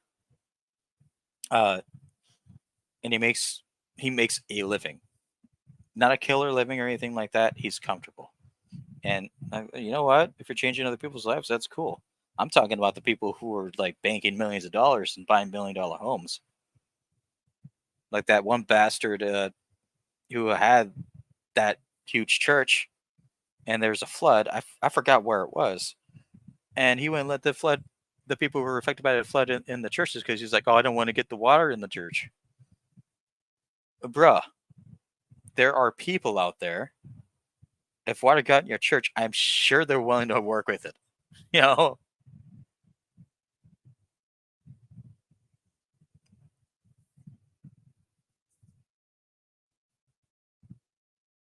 Oh, I'm atheist myself, so I don't tell many people in my personal life that, but because it offends them.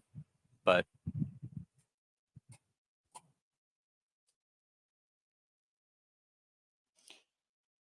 I'm not a full believer, but like I just like I think that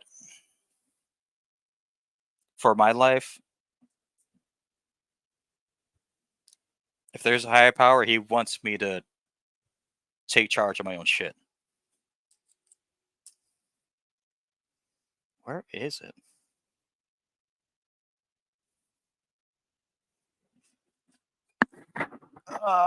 There it is.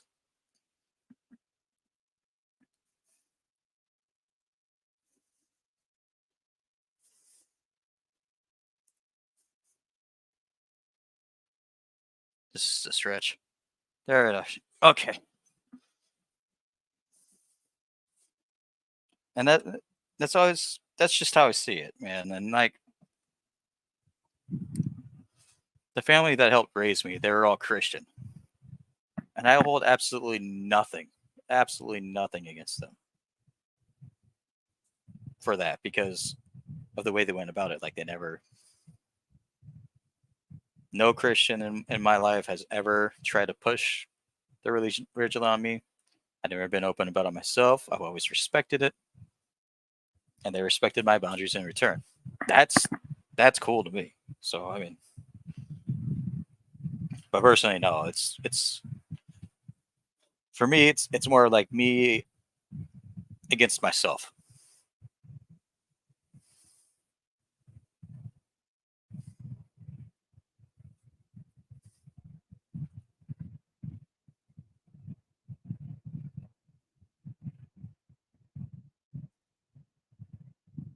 Oh, there you go. I hope you two have a good time.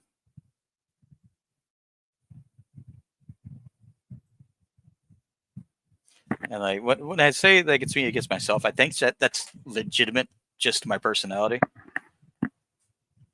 Um, and that's why I don't take offense to anybody who believes in whatever, as far as like religion goes. So I just take offense to people who take advantage of it.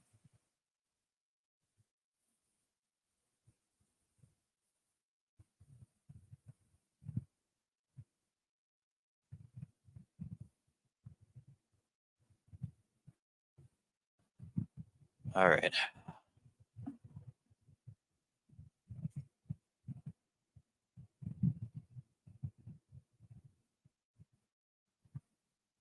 Oh, that needs to charge too. Do I?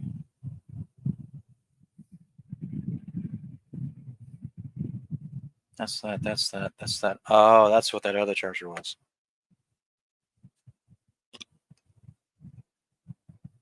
It was my Bluetooth charger.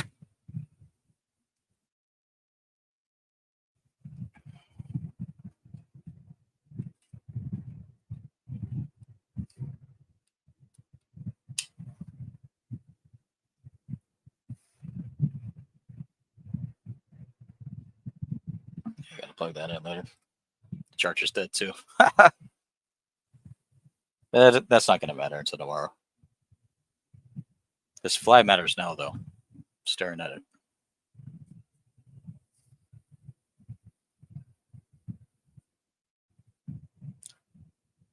I don't know if he wants to fight.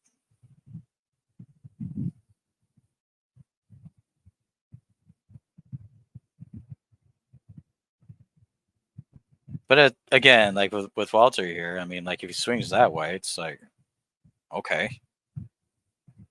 I don't. Does that offend me? No.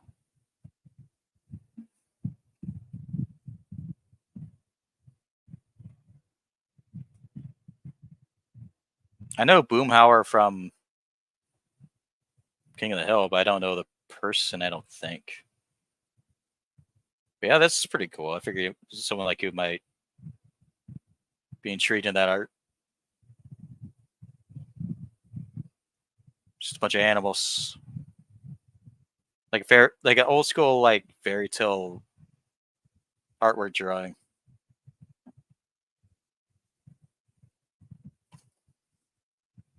And there's a turtle and a otter on a date.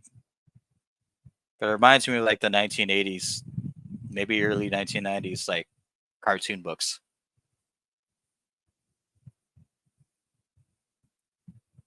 Yeah, it kind of takes me back a little bit. Call me nuts. Because some people will see me, you know, like a 205, 210-pound man.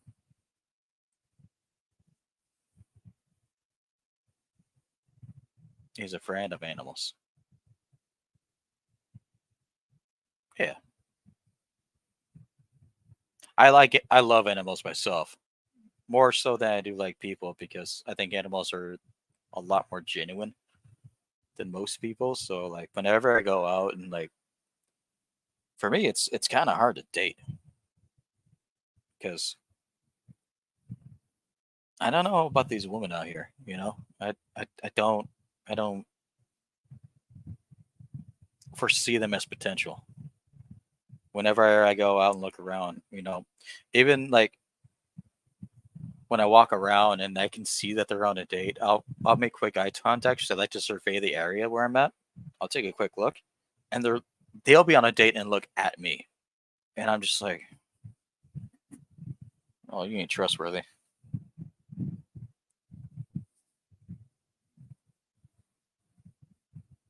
So it makes you think that what makes you think that you're in my league?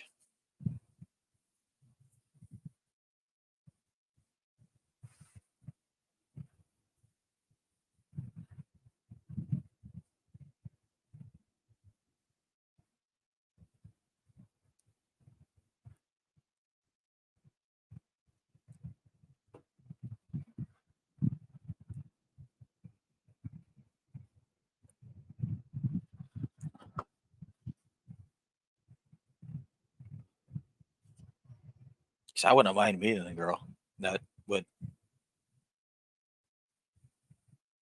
prove me wrong, you know. But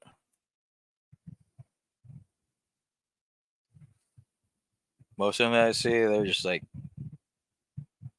nah, nah.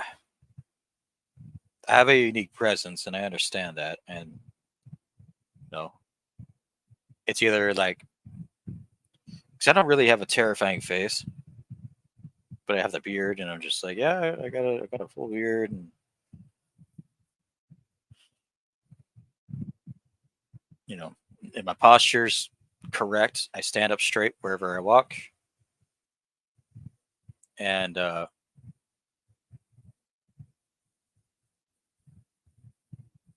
and I know generally that's kind of what chicks generally want. They want to see like someone who has the shit mostly together. Honestly, and I think that's because having your shit together is really hard. But I don't need.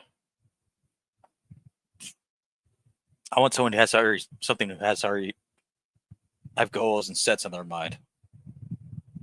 If that makes sense. Like they gotta push for it.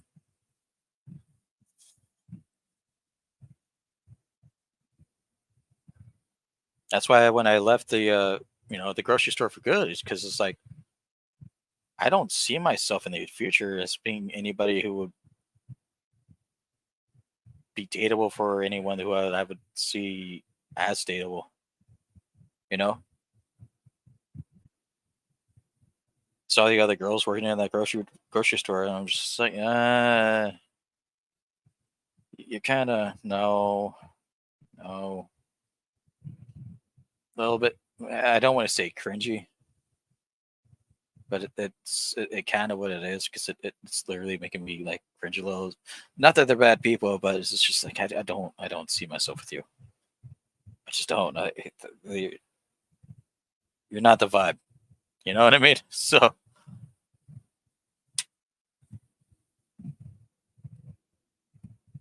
I'm at the point in my life where you got to take care of your body,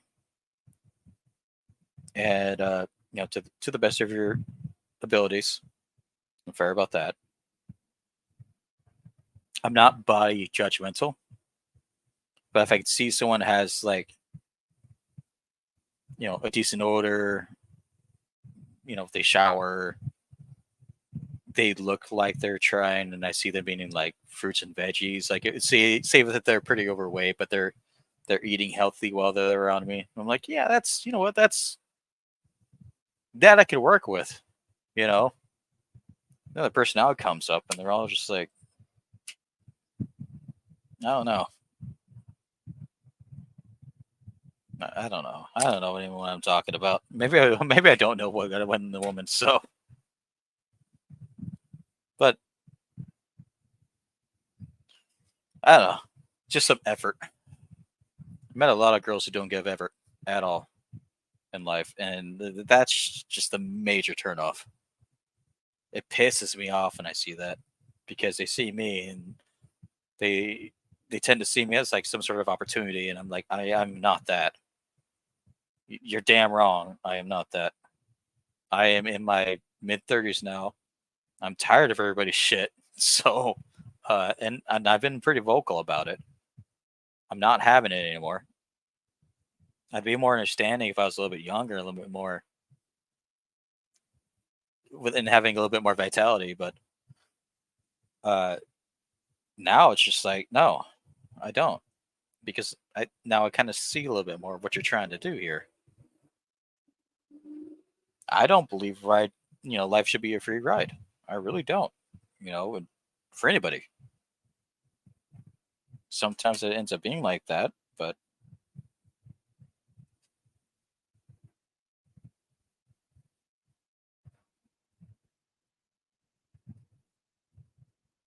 what can I do? I'm not gonna change anybody. I'm not gonna go out of my way and be like, "Hey, you're fucking up." But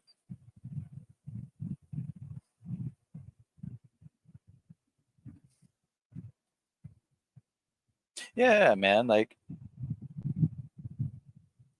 this 20-sided die right here that I pulled from the box too. This already came with the box, but these are the colors that I like. I like the forest green and the I don't know that's not gold, but it's like a darker tinted gold that contrasts very well with what they're trying to pull. It's a foresty look. This is cool. I like this.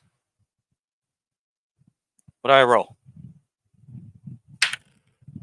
A 19. Suck it.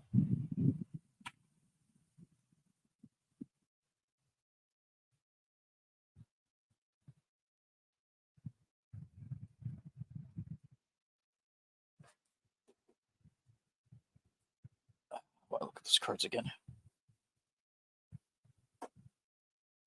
They're all marked right here. It's only 5 that are marked. Why do I have notifications? I don't want to look at my notifications. Like, this is cool. I'm into Magic the Gathering, so I mean, like, you're a math teacher, so you might you might know what I'm talking about.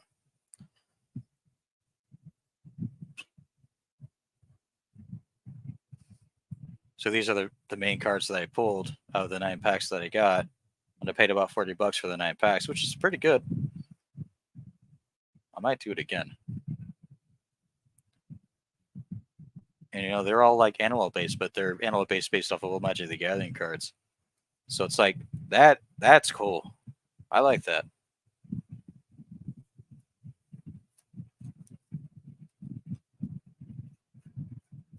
I might even just keep the Relentless Rats.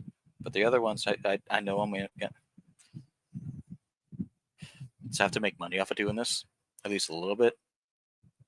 The Relentless Rats, I know I'm going to have to keep because this is badass. This is my style. The other ones, the Fountain Port, if I can sell it, I will.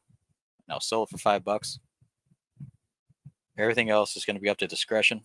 And, yeah, I mean,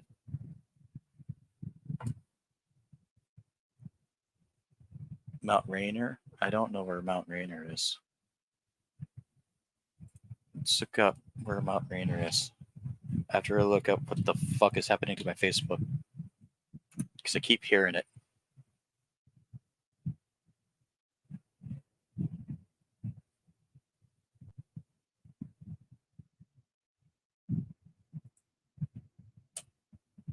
Nope, it wasn't my Facebook. It was not my Facebook. Because see my Facebook or my Instagram? It's not my Discord. It's not that side. It's not Indeed. It's Insta. My brain just slightly farted a little bit. There we go.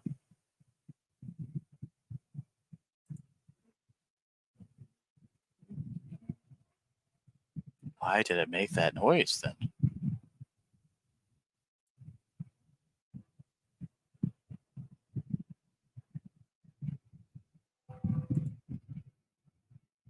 Notifications? Oh, everyone liked the links that I had. And I had their requests. Okay, yeah. It's whatever. It's probably a bot. It's fine.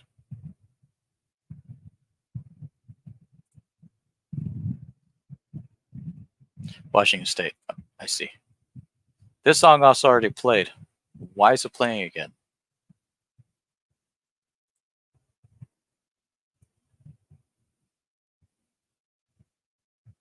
Rage Against the Machine. There we go. I'm down for that. Me sitting here yelling at my. I have a playlist of 156 songs that I put in shuffle. And it feels like every time, like I get the same shit. But I know I heard that song twice already, and I've only been on here for about 2.5 hours. And that's nuts.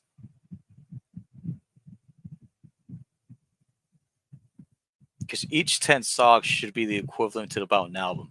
Even if I said like 13 to 15.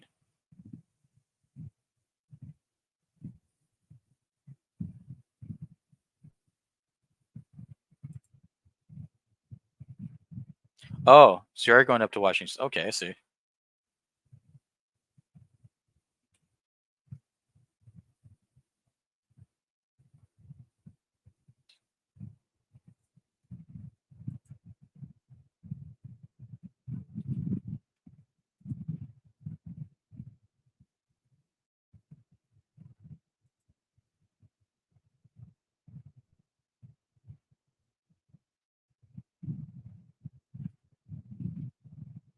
He's going live in 25 minutes. Okay.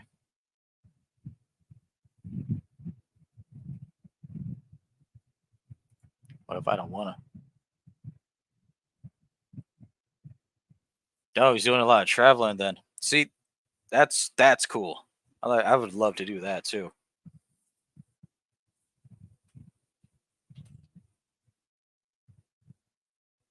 Is he one of those dudes that travel in one of those like livable vans? So I've seen like videos like that, and I wanted one for like 6 months, but I couldn't bring myself to do it because I thought it was too high maintenance.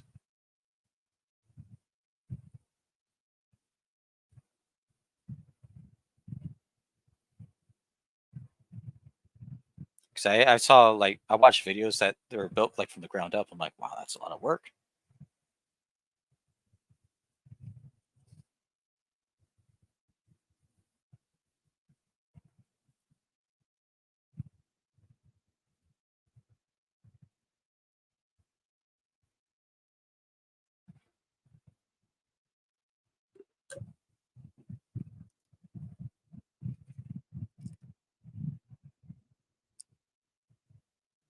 Yes. Yes. Man's a vagabond.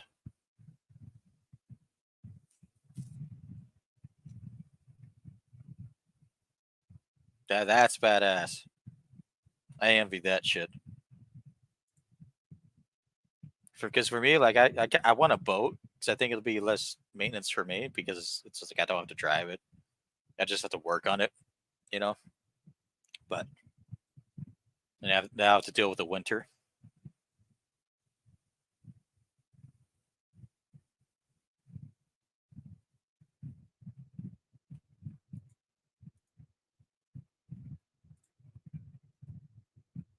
Yes, boat, boat.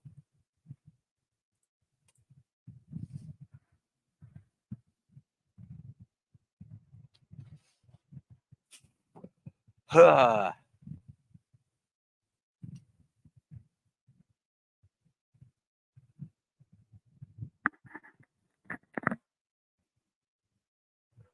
actually have a marina that's like a quarter mile away from where I'm at right now. Indiana. I've never been to Indiana. I can say that.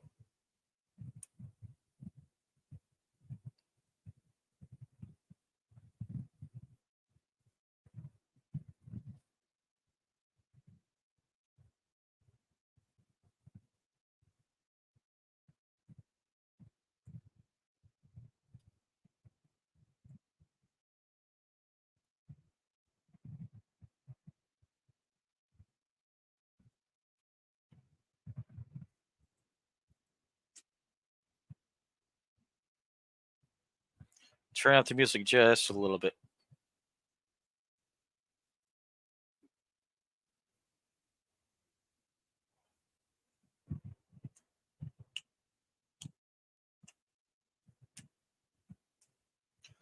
I gotta put the peanut butter away.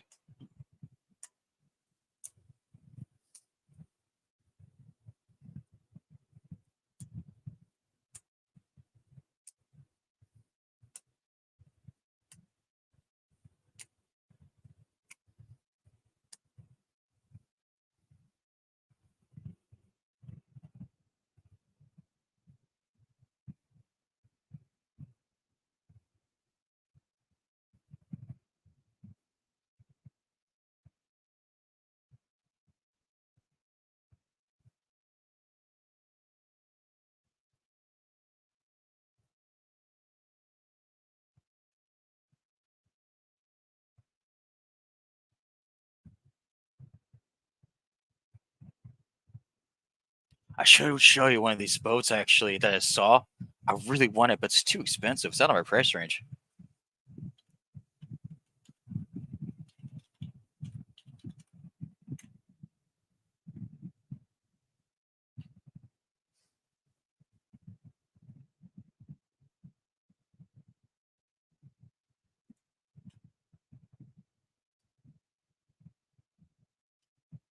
All right, so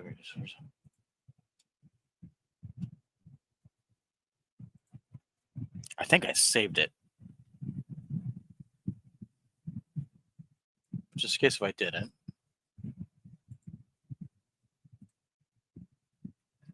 Ah, it's right here.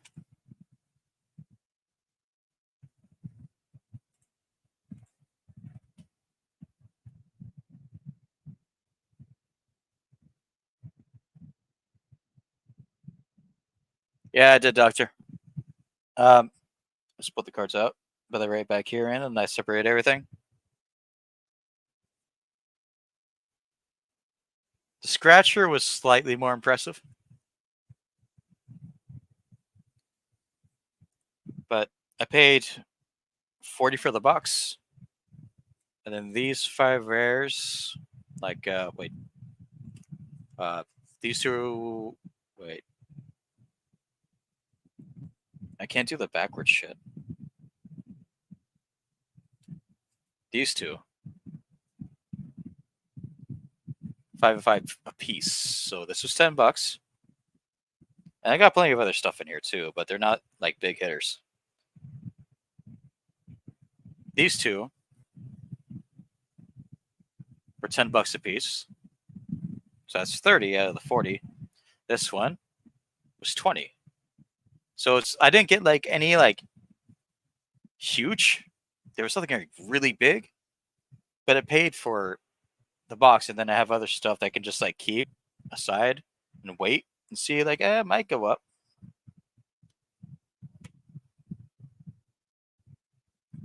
Plus a couple of the cool stuff, like I got this die here, which I really like. This 20-sided die. I like the coloring.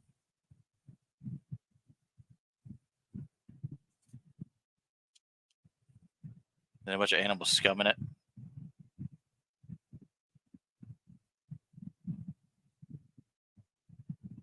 Just having they're really just having a good time, but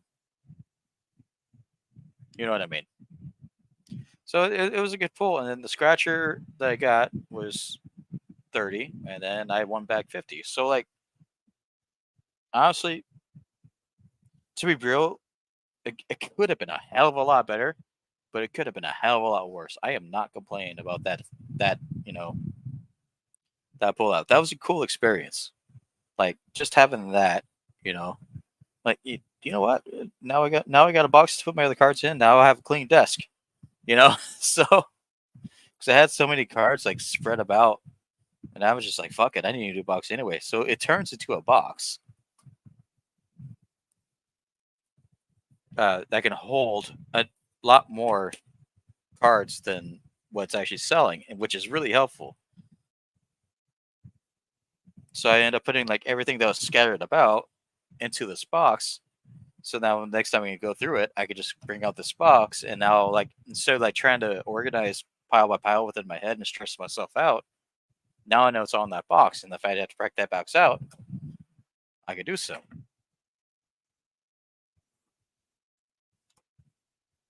And now I got a clean desk again. With the exception of that corner, which is full of crap. That's not mine. Except for the lottery 150.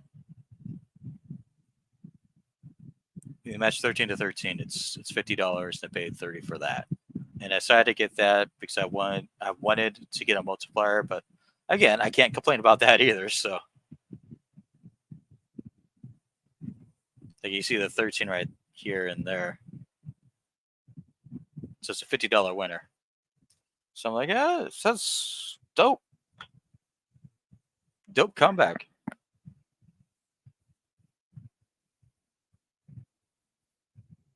I would even like to say, like, even if I didn't win on the lottery, I wouldn't be necessarily too upset. But because I did, it's like, oh, cool. No more buying books.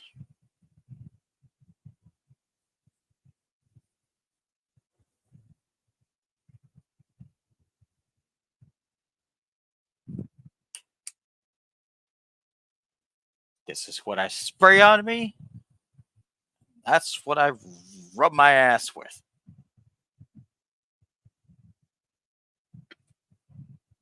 Old Spice.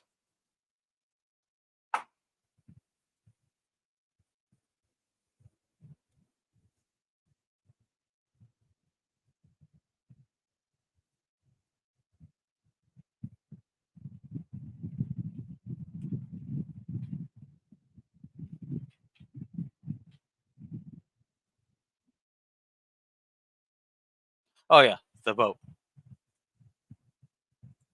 So this boat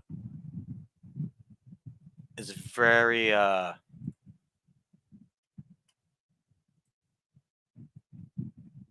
had the money, I'd go for it.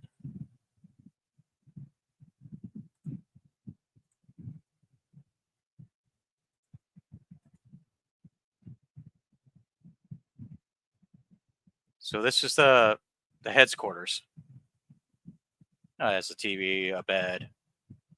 There's the wheel. And you can already tell because there's a galley right there. And a lamp, you know. I could probably fit my desk there in somewhere. Now, and I'm just thinking about like architecture at this point. I'm like, yeah, I can make that work.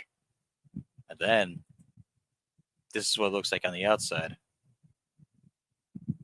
And there's laundry. Well, there's a washer and dryer in there somewhere, but they don't actually show a picture of it. But they say it's an in-unit laundry.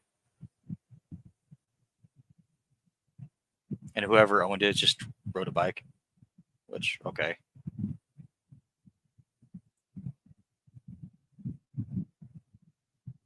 There's a galley. There's a kitchen. Everything's hand washed. Just a mini fridge though. You're kind of buying it for like how it looks.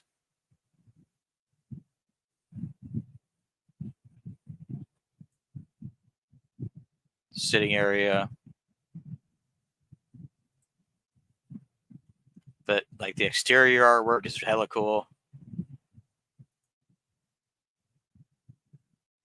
Just a picture of the bathroom that was obviously updated. Which I don't doubt it doesn't have a shower, but that's the entryway.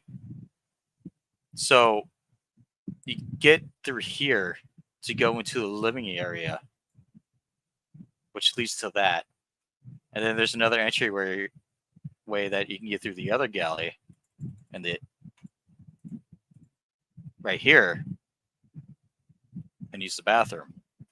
So this is the captain's lobby.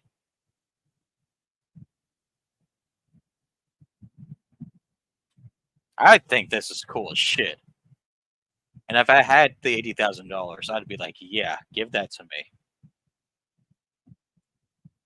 me. I'll make it work. I don't give a shit how.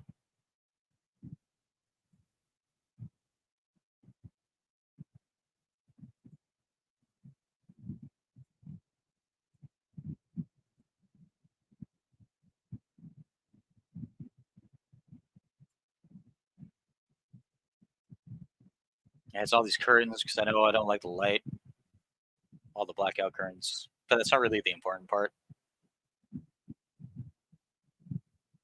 And then when you have to drive the boat, you just get up from the bed and you get a move on because you get to see where the cast is and go.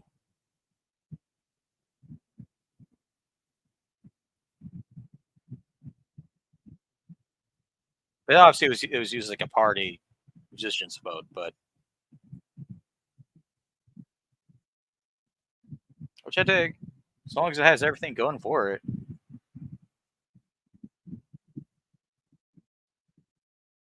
And it's going to come unfurnished too, so that means like the bed, everything. Well, that's not going to leave. Why would they mark it unfurnished? Oh, maybe because they're taking that.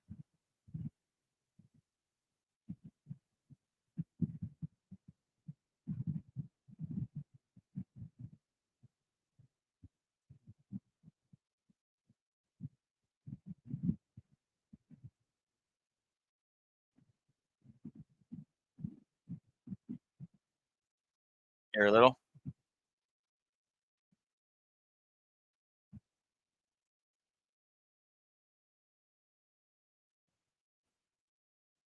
Yeah, man, like that. It's just I don't know that interior is fucking fabulous to me. I would write that, and then, like I know like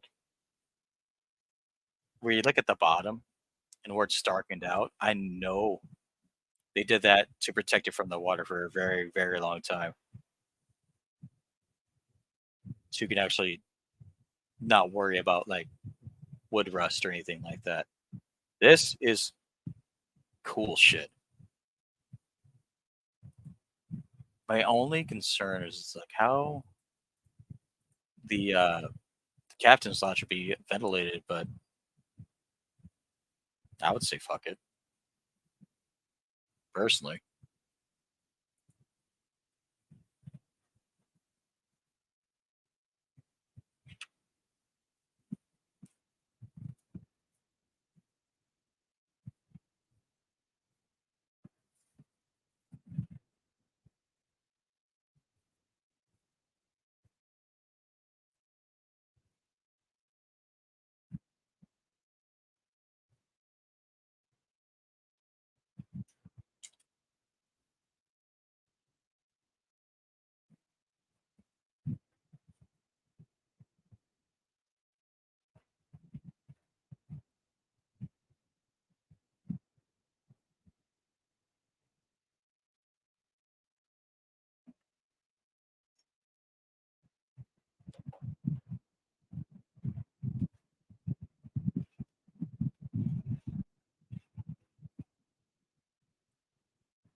Well, I got this one.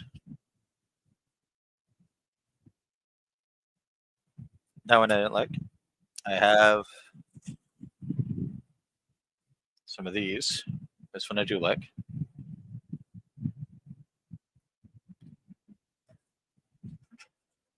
I have a couple of these. These ones get me in trouble because I like it too much. But again, it's cool that I have two. Um, I have one more.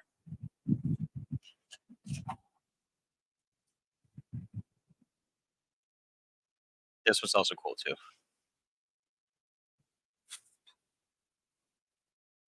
But yeah, yeah. California Life, we tend to get into the who the fuck messaged me. Ugh. California Life, you tend to get into the IPAs because that's what we mostly brew around here. Okay, I hear you. What? Wait, my turn. Okay.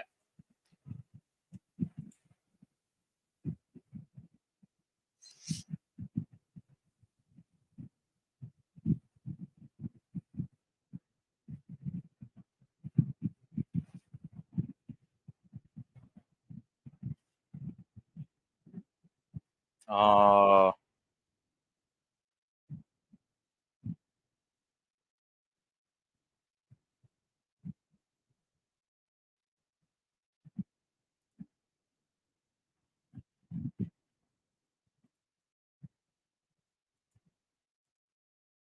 I wouldn't necessarily mind above the something more compactable either, though. But I'd much rather prefer the washer, dryer, kitchenette gig to happen there. God, know what you want in your life. Oh my lord in heaven!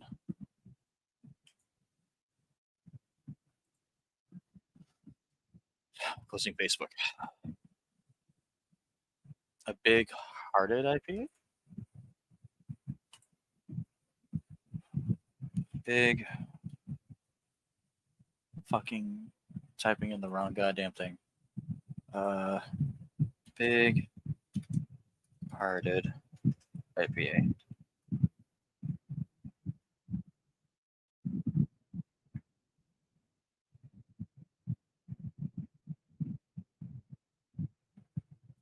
I'm gonna see what Beer Advocate says about it. It's from Bell's. Never heard Bell's before. Just because you're in another area than I am. It says it's 89 out of 100, which is pretty good. I mean, it's you're running at a 7.5, which is also good. Um, most people dig it.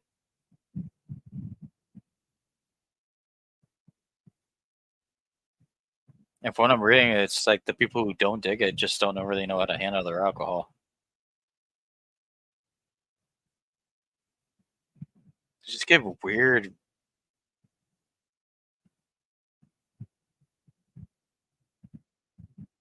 Like the slowest one I see is a 3.5. Decent, tastes better as you drink it, but not a lot of those going on. Hop air and is straightforward. Well, sometimes people like straightforward shit. Like, get to the point. You're an imperial.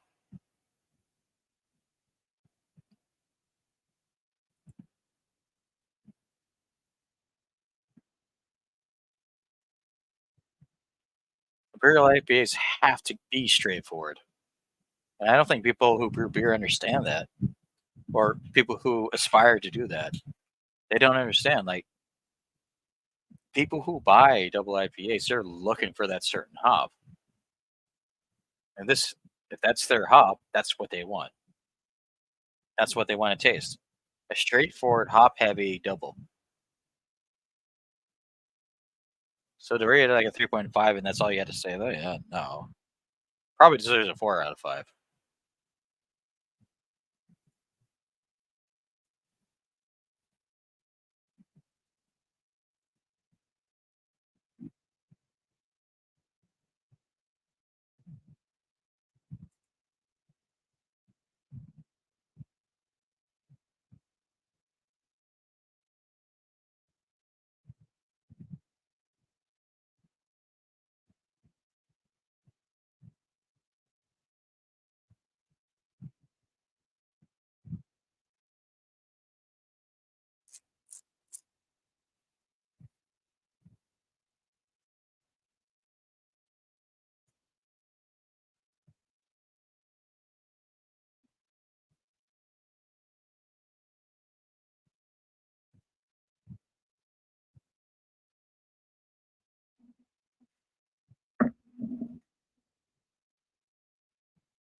It's a really old school style song. Only made 1 year ago, but it's from Primal Fear, so yeah, that's them.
This band is so underrated for how long they've been around.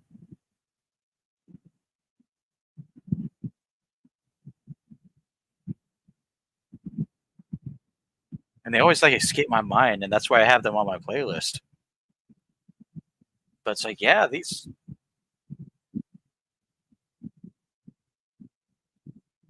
No, it's not. I'm usually more into like the Ingatesque or like detail like guitar riffs and stuff like that. But this shit works because those vocals are hard to pull off, and I know that. I know there's no way that a lot of the vocalists these days who would try to do power metal can pull that shit, especially at his age. There's no way. I don't see it. Maybe Dragon Force is because that vocalist has been going at it for 10 years, but I don't know how long they'll last. I don't know. That's the only band I can think to maybe do it, but they don't have that edge as this band does. So I don't know.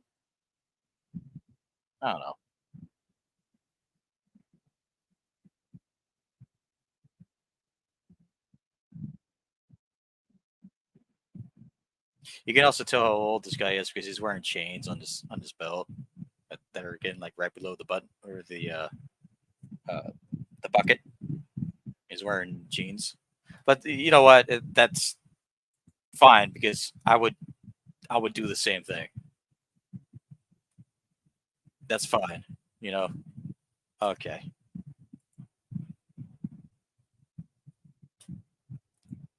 Yeah, Scott, me too. With the right people. If I'm around the wrong people, then I hate it. But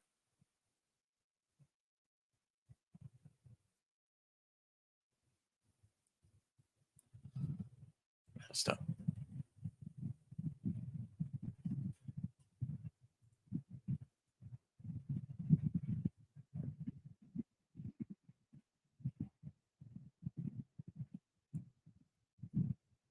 Pull these nuts. Oops. I'm spelling my own nuts wrong. Pull these nuts.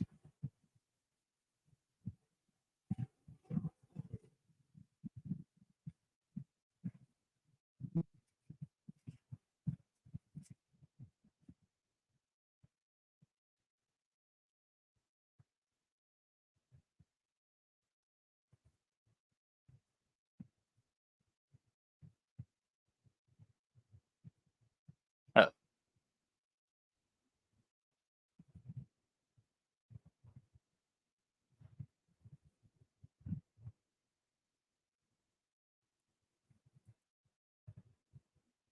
does it chain with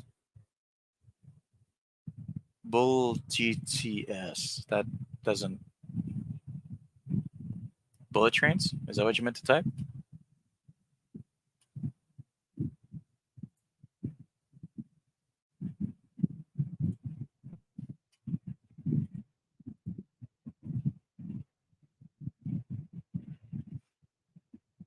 A chain of bullets.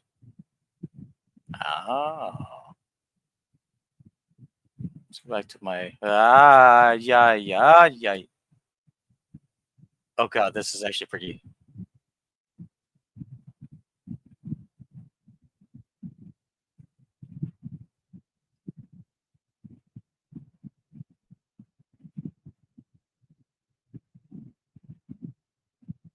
Oh,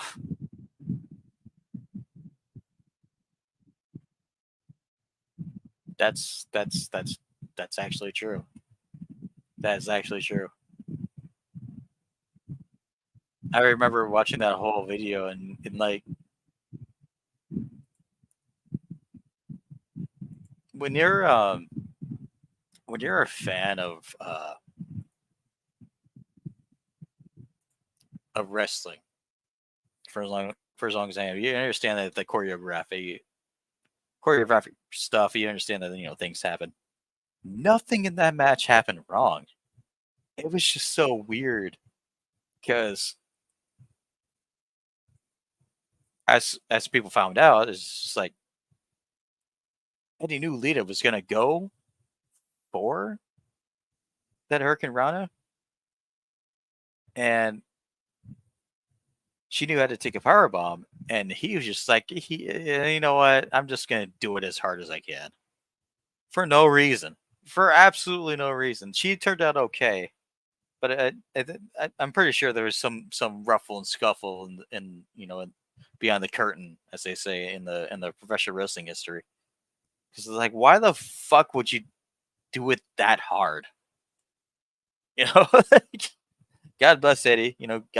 Rest in peace. But like, holy shit, she only meant to give you an Hurricane Rana, man. You know that shit don't hurt.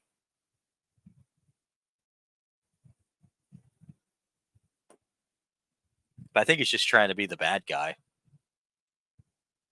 And back then, it was just like, oh fuck Eddie Guerrero. But now, when you see it, it's just like it's almost comedy because it's just like fucking. You didn't have to go that far. What are you doing?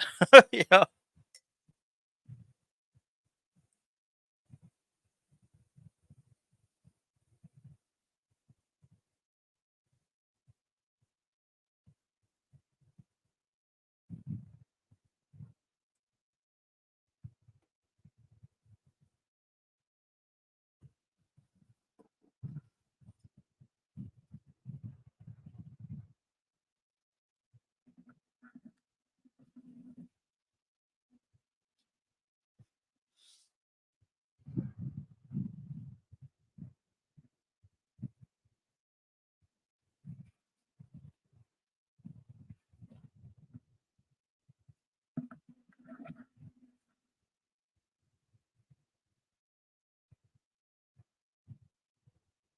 That's actually a lot of introverts out there. Because I'm introverted myself. But thing is, as introverts know how to control it. It's the well, that's not true. I'm going to disregard what I just said. Because some introverts that I met, because I did go to AA meetings for about 3 months straight. I just stayed sober and try to understand like what I need to do with my life and understand what I need to get control. And one of them is definitely my drinking. And seeing all these horror stories and stuff like that of people who just take it too far. It's scary, you know. So, and a lot of them are actually introverted, really intelligent people, and they just make the wrong decisions,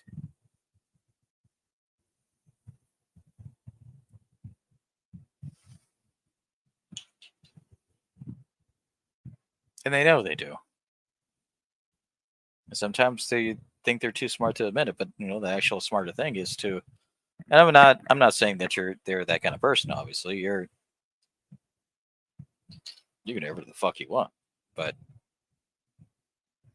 there are definitely some introverts out there who get locked into the cusp of thinking this is the only way. I like my drink as well, you know. but it's also important to regulate it. And some people don't have that capacity. Some people get so introverted enough to the point where uh, they become quiet and they hide it. I don't like hiding it. I'm like, yeah, I'm a beer drinker. You know, I don't like hiding it. I need to pee. That's definitely one thing. The alcohol thing, I'm not too fond of. I don't go into that aspect of the world because I know I cannot handle too much hard alcohol. So I choose not to. But it's also to each their own. It's also a very deep subject because um, some people think they can handle it when they really can't, but they haven't really given themselves like an honest shot to. They haven't given themselves like an honest shot to try and go without it. And I think a lot of people who are going to be like lifelong drinkers, they need to go uh, for an extended period of time without it to understand this is where it's going to take me if I keep abusing this, but also perhaps then this is just for me. Perhaps only take it to a certain point.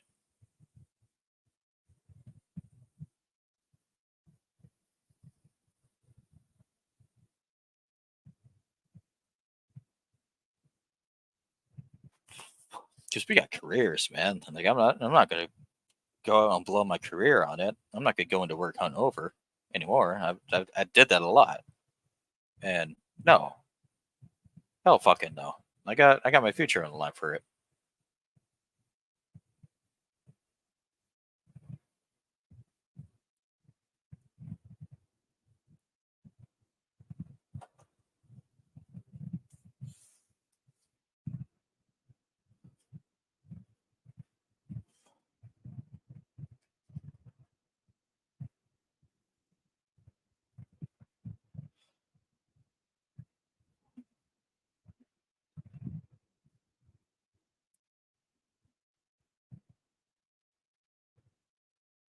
It's kind of like for people who do everything else, but like in some sort of moderation, and you gotta moderate it. That's it. That's if you can't moderate it, it ain't for you.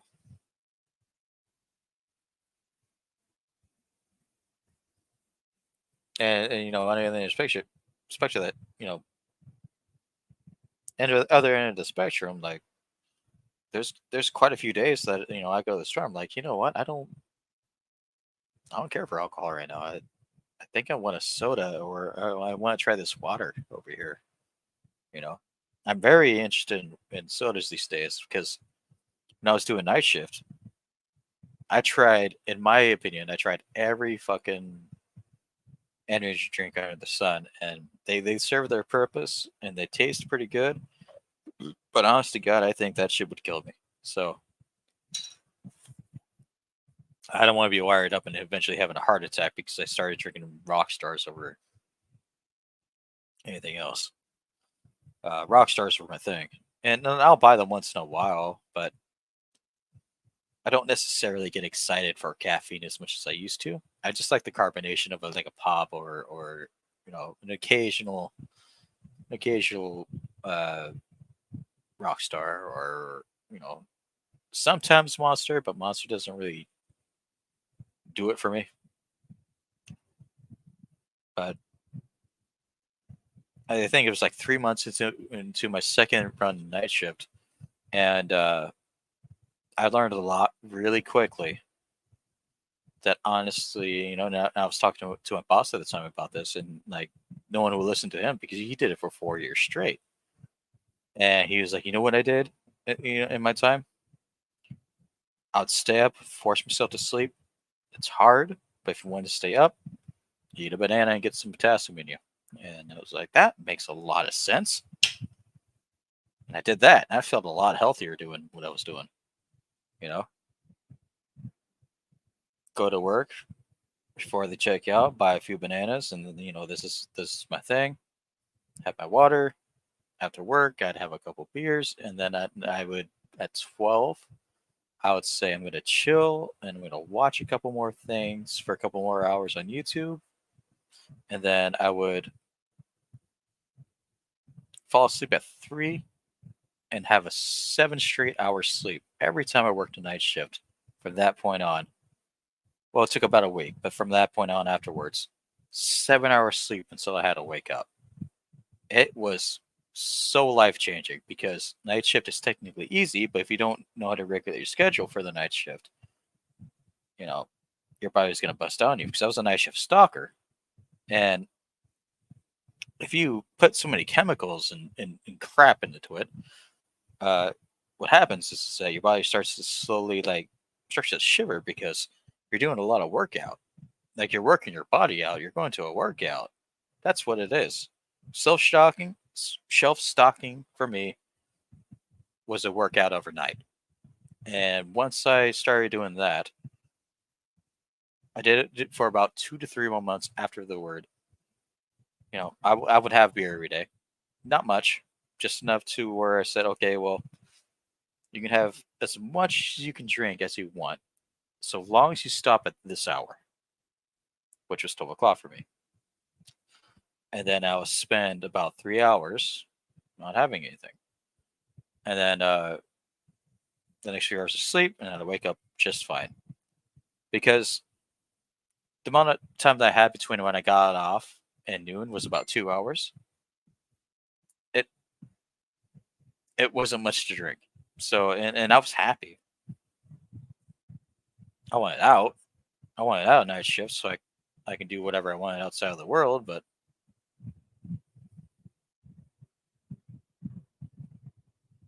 a friend is a good man. He's probably feuding with his boyfriend. Jägermeister for a while. Well, if he's feuding with his boyfriend, let him be. I would say. Two men going at it when they're in a relationship, from what I've seen, and I've seen gay men fight.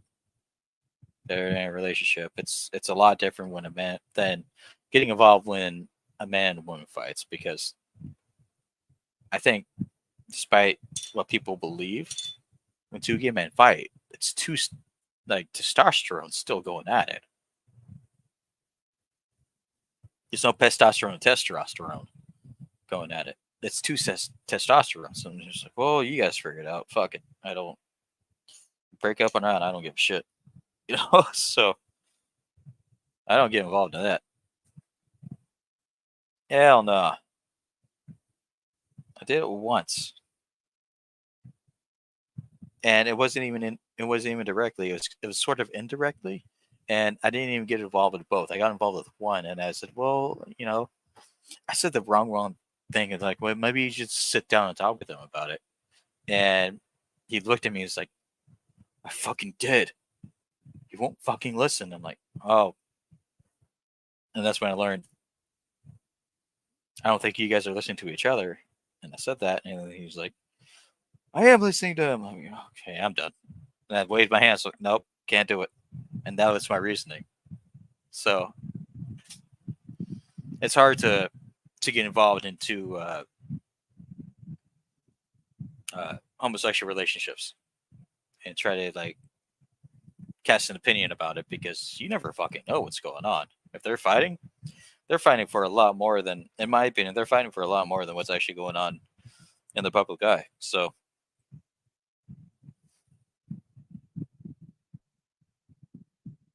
it don't matter. If he's a swinger, that's a different story. If they're in a relationship, don't matter.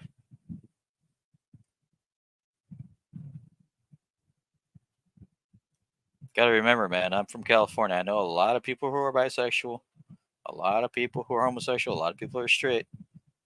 I've seen a good amount. I haven't seen it all, I don't think, but that's just my intake.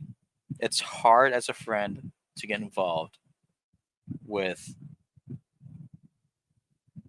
two friends who are of the same sex in a relationship having a fight because both of them are probably going to try to go to you about advice and you don't know what the fuck to say. Like, how could you? It it's different. It's different, especially like if you're if you're seeing another dude. For example, you can't necessarily have an opinion about what two chicks are going at it for because it's a little bit rough.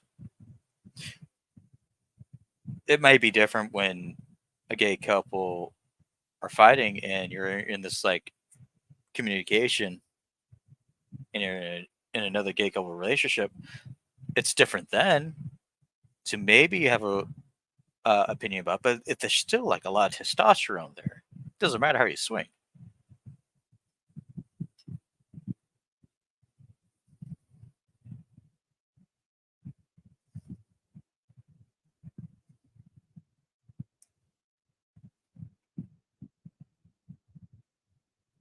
Oh, it's good. It's a good trait.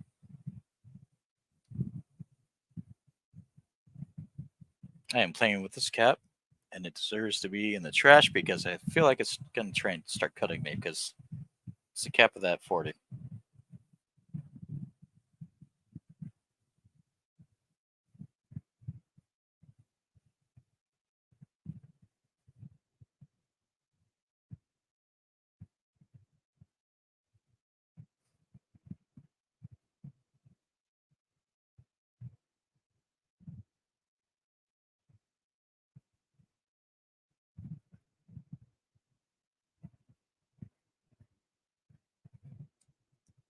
Oh, that's gonna be annoying if I keep doing that.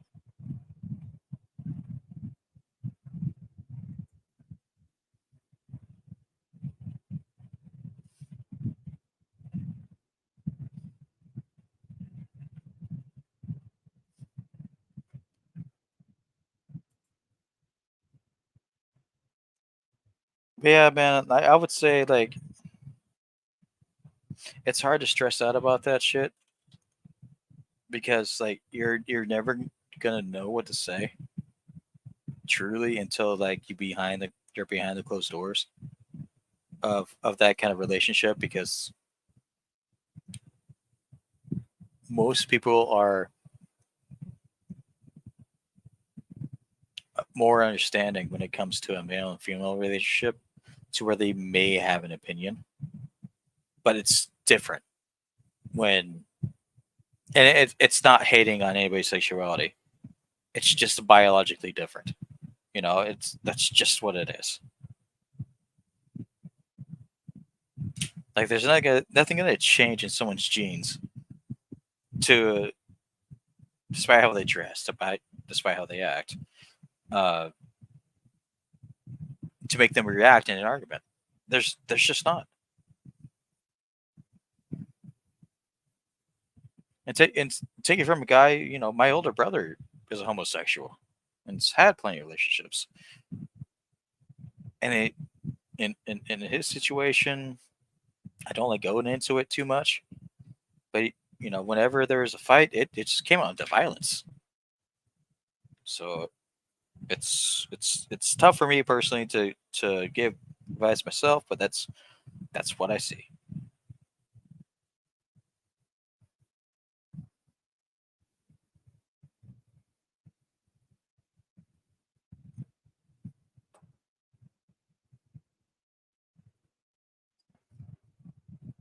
I need to get some water before I do this.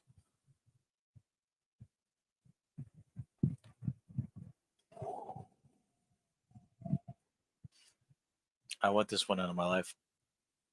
I want this beer out of my life.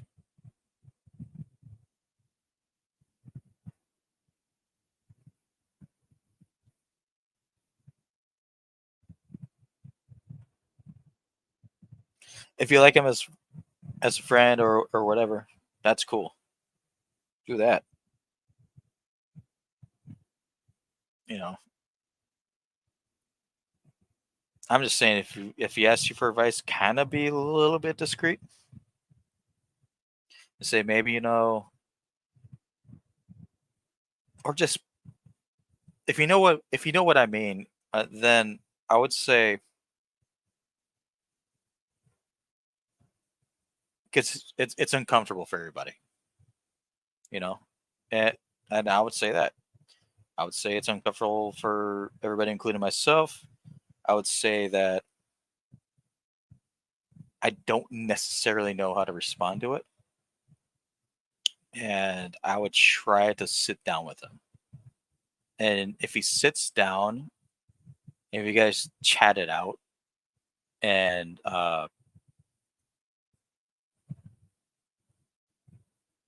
maybe talk about other things, and then just like lightly bring it up, if you know what I'm saying, and then just kind of play the role of the supportive friend, that might help. It's just a lot harder than to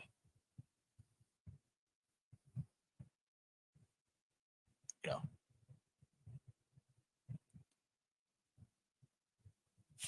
Whoa, God. Oh, that's a lot. That's like 16 ounces.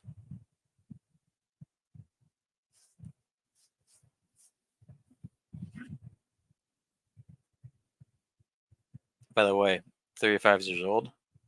I've been doing this ever since I was 14. I still wear my rubber bands or not rubber bands, my hair bands on my wrist whenever I have long hair. It makes me think I'm cool.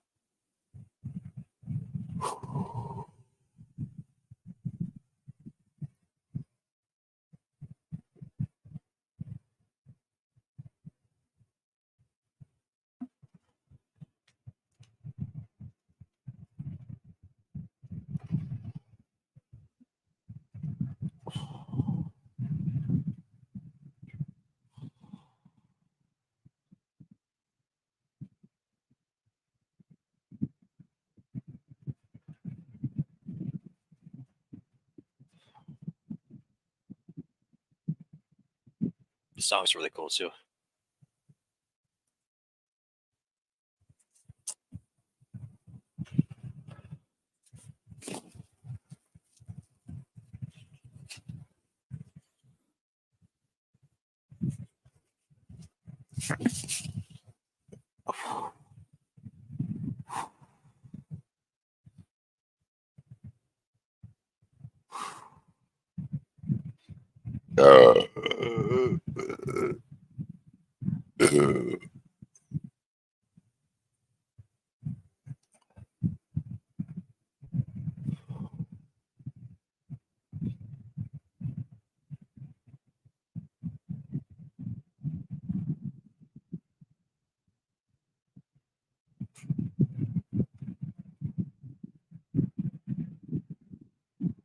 If he doesn't ask, don't trip about it.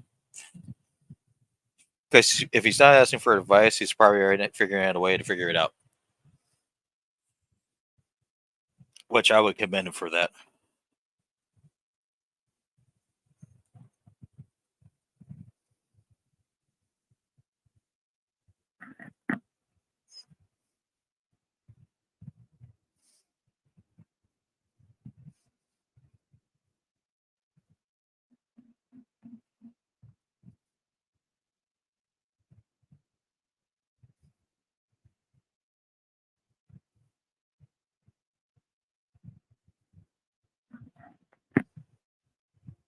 After I finish that, now you show up.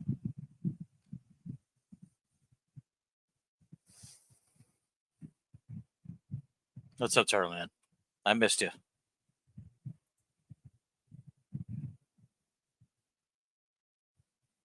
Oh man.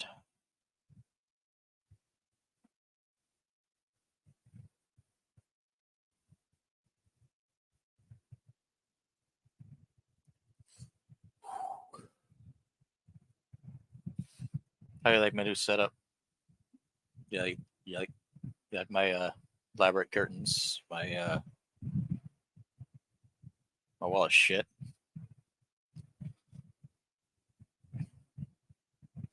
I just showed like everything else is clean. Like I got my one on deck. I got my fucking cleaning spray. I got my hot sauce. So that's cards I still have to go through. Actually, those are all my rares that are still under $1, but I haven't reshuffled through them. Allergy meds when I need them. Quarters. Box of sleeves for magic cards.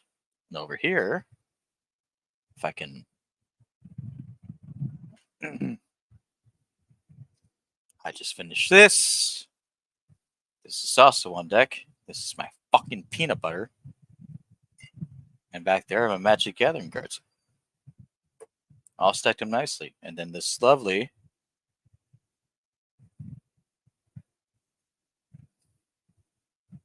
$50 winner.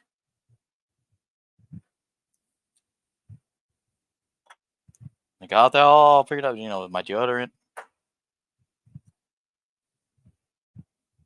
And this is what I have to, well, not my nipple, but see all that? See all that? Not mine.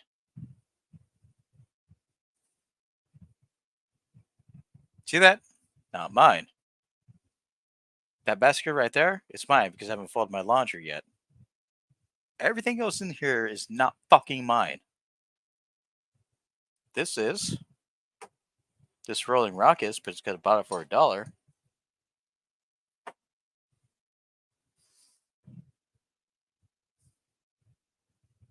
I'm not kidding, man. This shit sucks.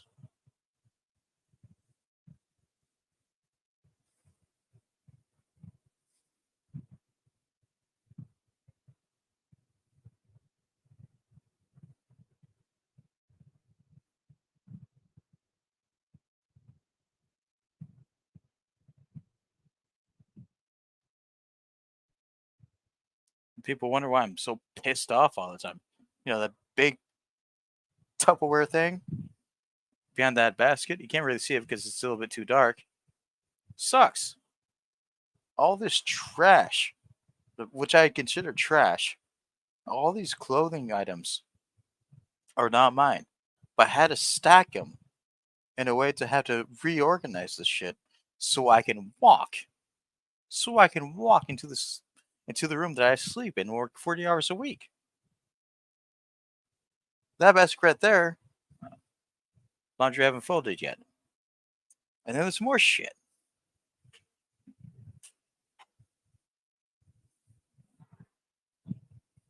This is my chair. There's more shit there. But wait. Oh no, it gets worse. There's 3 more bags right here. Right in the head that I sleep in. And I'm not allowed to get pissed off or get upset at my living situation because at least I have 4 walls, and that's what I'm told. But then once I get a full-time job and pay for all the bills, then that's what's told to me that I'm ungrateful, Mark. What kind of abuse is that? You know what I'm saying?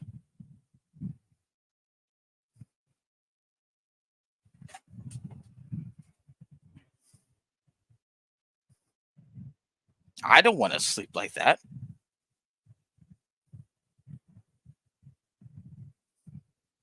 Who does?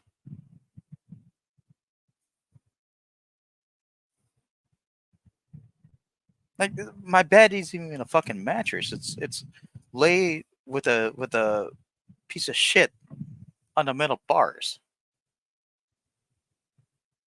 To where the floor is actually more comfortable at times. And then I get questioned, oh, how come I'm getting so depressed? By my own fucking mother. I don't know. Maybe because like me wanting to work and me coming home to a clean room that I cannot contain.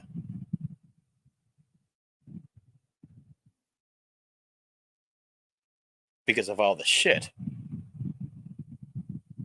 for at least a month and a half to 2 months so I can find something else. Maybe that's what's pissing me off a little bit. And then, what she likes to do is play the victim game on herself. Well, you're not even supposed to be here in the first place. That's what she would say.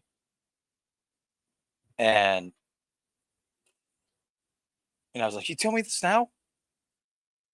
What? And ever since then, I'm like,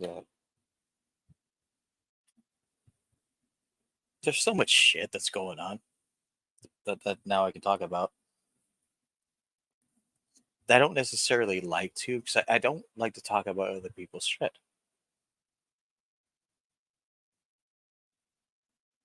Because fentanyl is a big problem in my family. I ain't a part of that.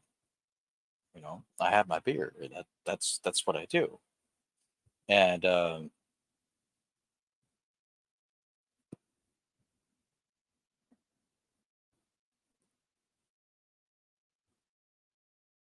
this morning, I had a discussion with my mother, and I'm like, hey, so good news. You know, I'm gonna get a set schedule starting next week. I'm gonna be working this weekend. I've given guaranteed 40 hours. I'll be out of here. I'll be out of here in about 2 weeks, maybe. Tops, maybe a little bit more. But I'll always be at work. It's always gonna be okay.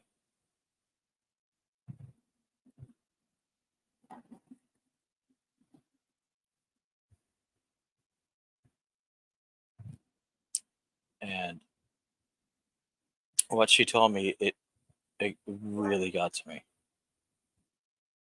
because of because my father passed away about a month and a half to 2 months ago, and I don't remember exactly the date. I really don't.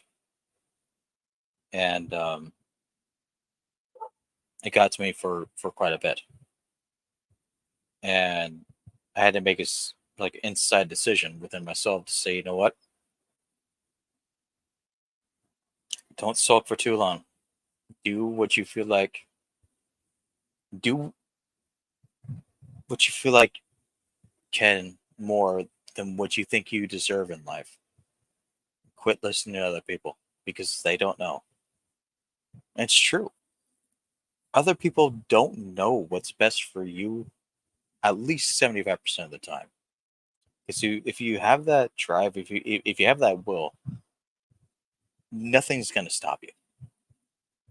Right? No one's going to have the same career. No one's going to have the same outlook of life.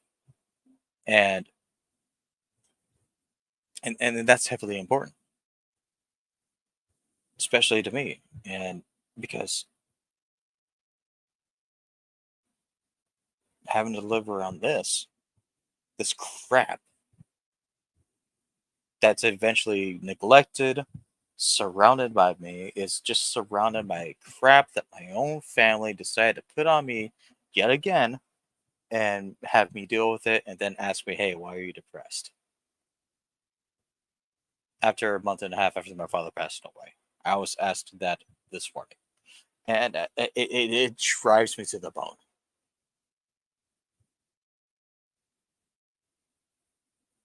Because they know why. I already expressed it very loudly that I'm going to miss my dad. And I don't want anything. I just want him a proper burial. If there's any going to be money going towards me or anything like that, which I accepted that there wasn't. I talked about that there probably was, but I accepted that there wasn't a bit ago. It was just going to go to four walls, to where I just have a home and to where I keep working and I keep busting my ass as much as I can. And what pained me the most is that people got so greedy with him after he passed away. After he passed away, people got so fucking greedy. I heard this one story, and I had to talk with my sister about it. And she's the one who told me about it because no one else would. Because she understood the connection I had with him towards the end of his life. She understood that I had that connection with him. Granted, my dad was an asshole. Uh, he lived very differently from everybody else. Was very anti-authority, and but when it came to me and him, it was like he didn't like being told what to do. But when it came to me saying like, "Hey, man, like if you're around, could you pick me up and take me back home? I have some food and gas money." He was like, "You have food and money? Yeah, I'm gonna do that." And then we'd just hang out for the rest of the night. Sometimes I'd sleep in the truck with him. People don't have, including with my immediate family, they don't have the connection that I have with my dad. And every time it's brought up, man, like it gets to me. It pisses me off. Like, because nobody else in this family does. They don't have that connection. They don't have that. They don't have that overnight rest. Where at times of night, I just stepped in the car with him at some other park. Like, just because we thought it'd be cool. And it was. It definitely was.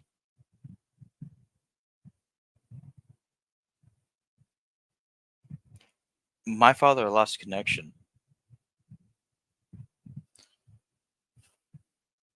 uh, with reality at somewhat of a young age, and he grew up spoiled and just expecting, oh well, we could just get this from this, and then we just party like this. The way that I expect to party myself is to work, get home, do what you need to do, and balance it out. And I get flustered and frustrated because my mom and dad got separated about 20 to 25 years ago. I haven't done the exact math, but it's closer to 25. And she tried to lay claim to some of his personal belongings, and she tried to do that under me. And whilst I already didn't admit to not wanting any of it, that pissed me off. What happened was is that my aunt saw it best to have my father cremated, and so whatever he had, to have him cremated to have him a proper burial. And I respect that because he deserves one.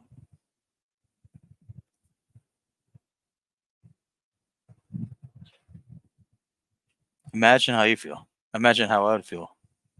And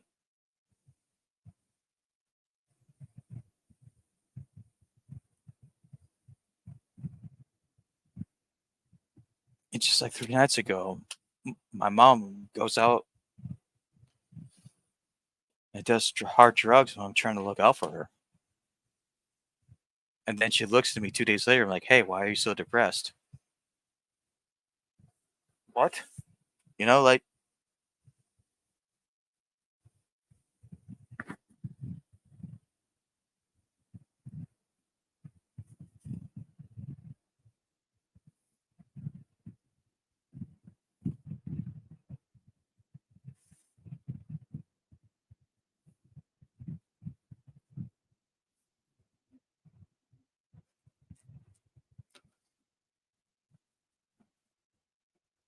I don't have to be out there. I don't have to know what she did, and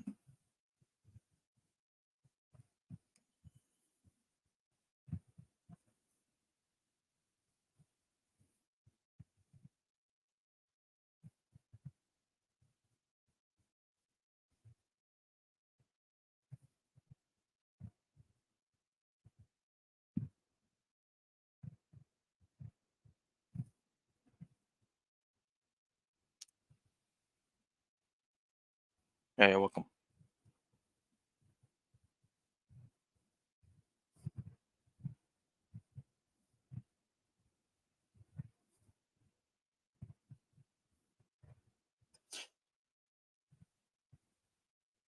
In the same city that I live, it's not like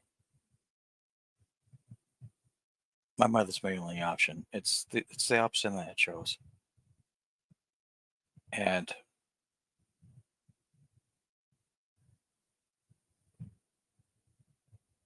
I just paid all the utility bills. I was like, hey, there you go. Don't have to worry about that. Spend the money that you really want to.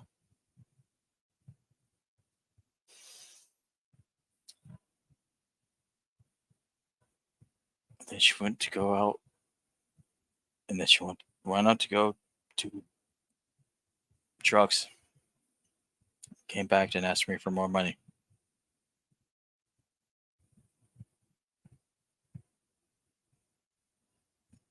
And she can't question me about that because I know that's what happened.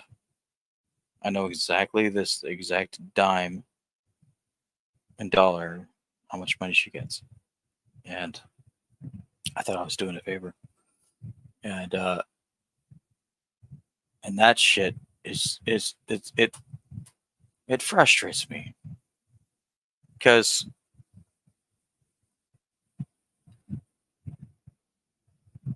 in a perfect world, like to me, like I would.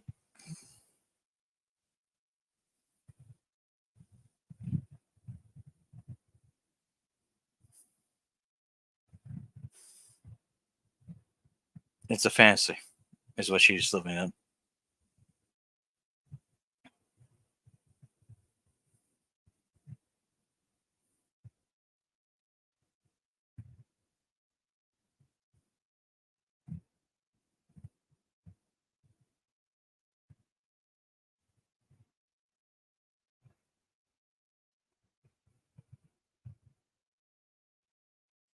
Calling me out and saying like all you do is just get home and lock yourself in the room. You don't hang out. Sometimes I do hang out, but like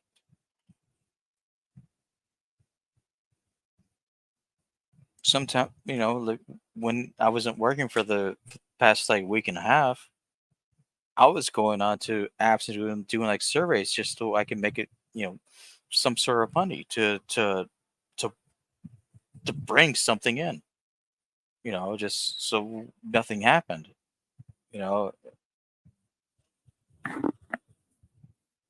And she made the argument this morning a lot about herself. And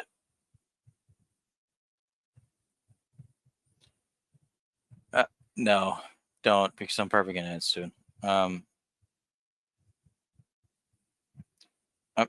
it's a sad one. It's a sad one because like I'm going off book off of my feelings, and I have to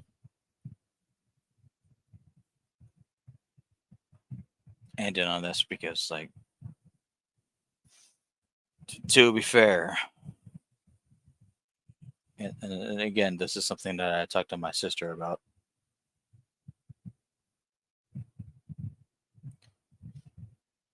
Just taking 2 months off of your life to have 10 years of wealth experience to where you have your house, you have everything, only to have you fuck it up, and then you fuck it up again and over again and over again and over again, just not make you the victim. You victimize other people, and then you want to cry about it, and that's what my mom needs to hear. It just does not need to hear from me.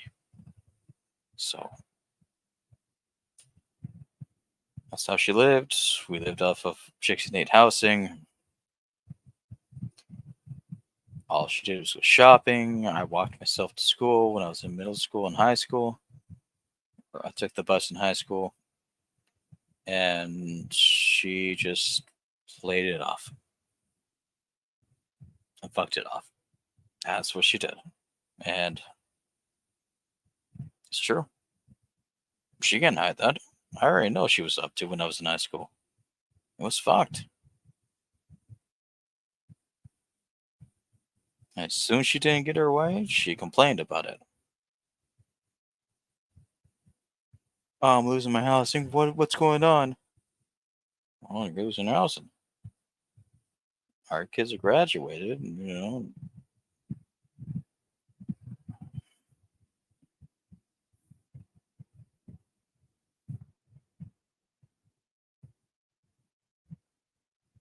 they have options. Plenty of options to not be homeless. That doesn't involve anybody else, but it involves you,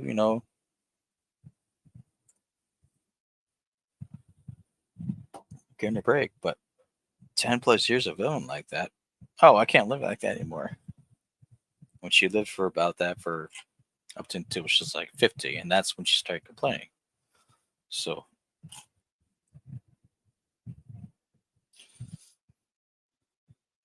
yeah. But I'm done. I'm done talking about that. I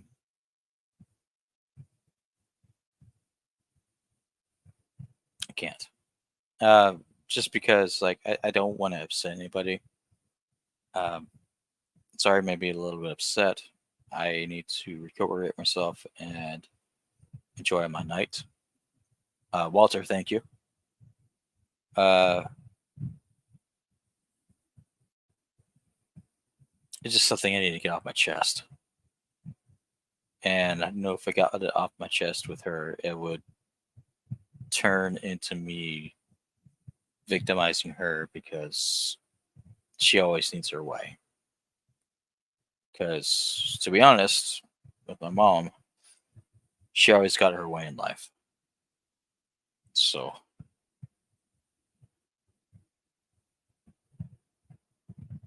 it's just it is what it is. Anyway, I'm about I'm gonna end it. I'm gonna go out and hang out and have fun. And peace. Again, Walter, thank you. I enjoyed your conversations. I enjoyed Turtle and Hey, you know, popping by. Enjoyed showing the houseboat. I enjoyed the unboxing and the scratch off that I did. And I'm gonna catch you guys sometime later. Until then,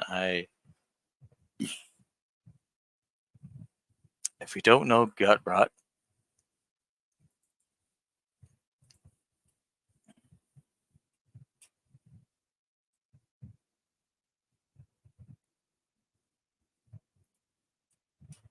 this is his channel. You're always welcome.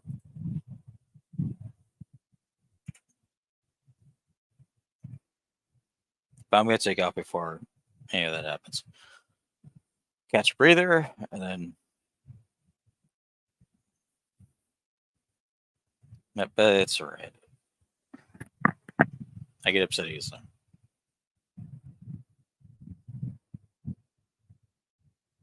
Anyway, take care. All good to me. Don't worry about it. I'm done with the weeping.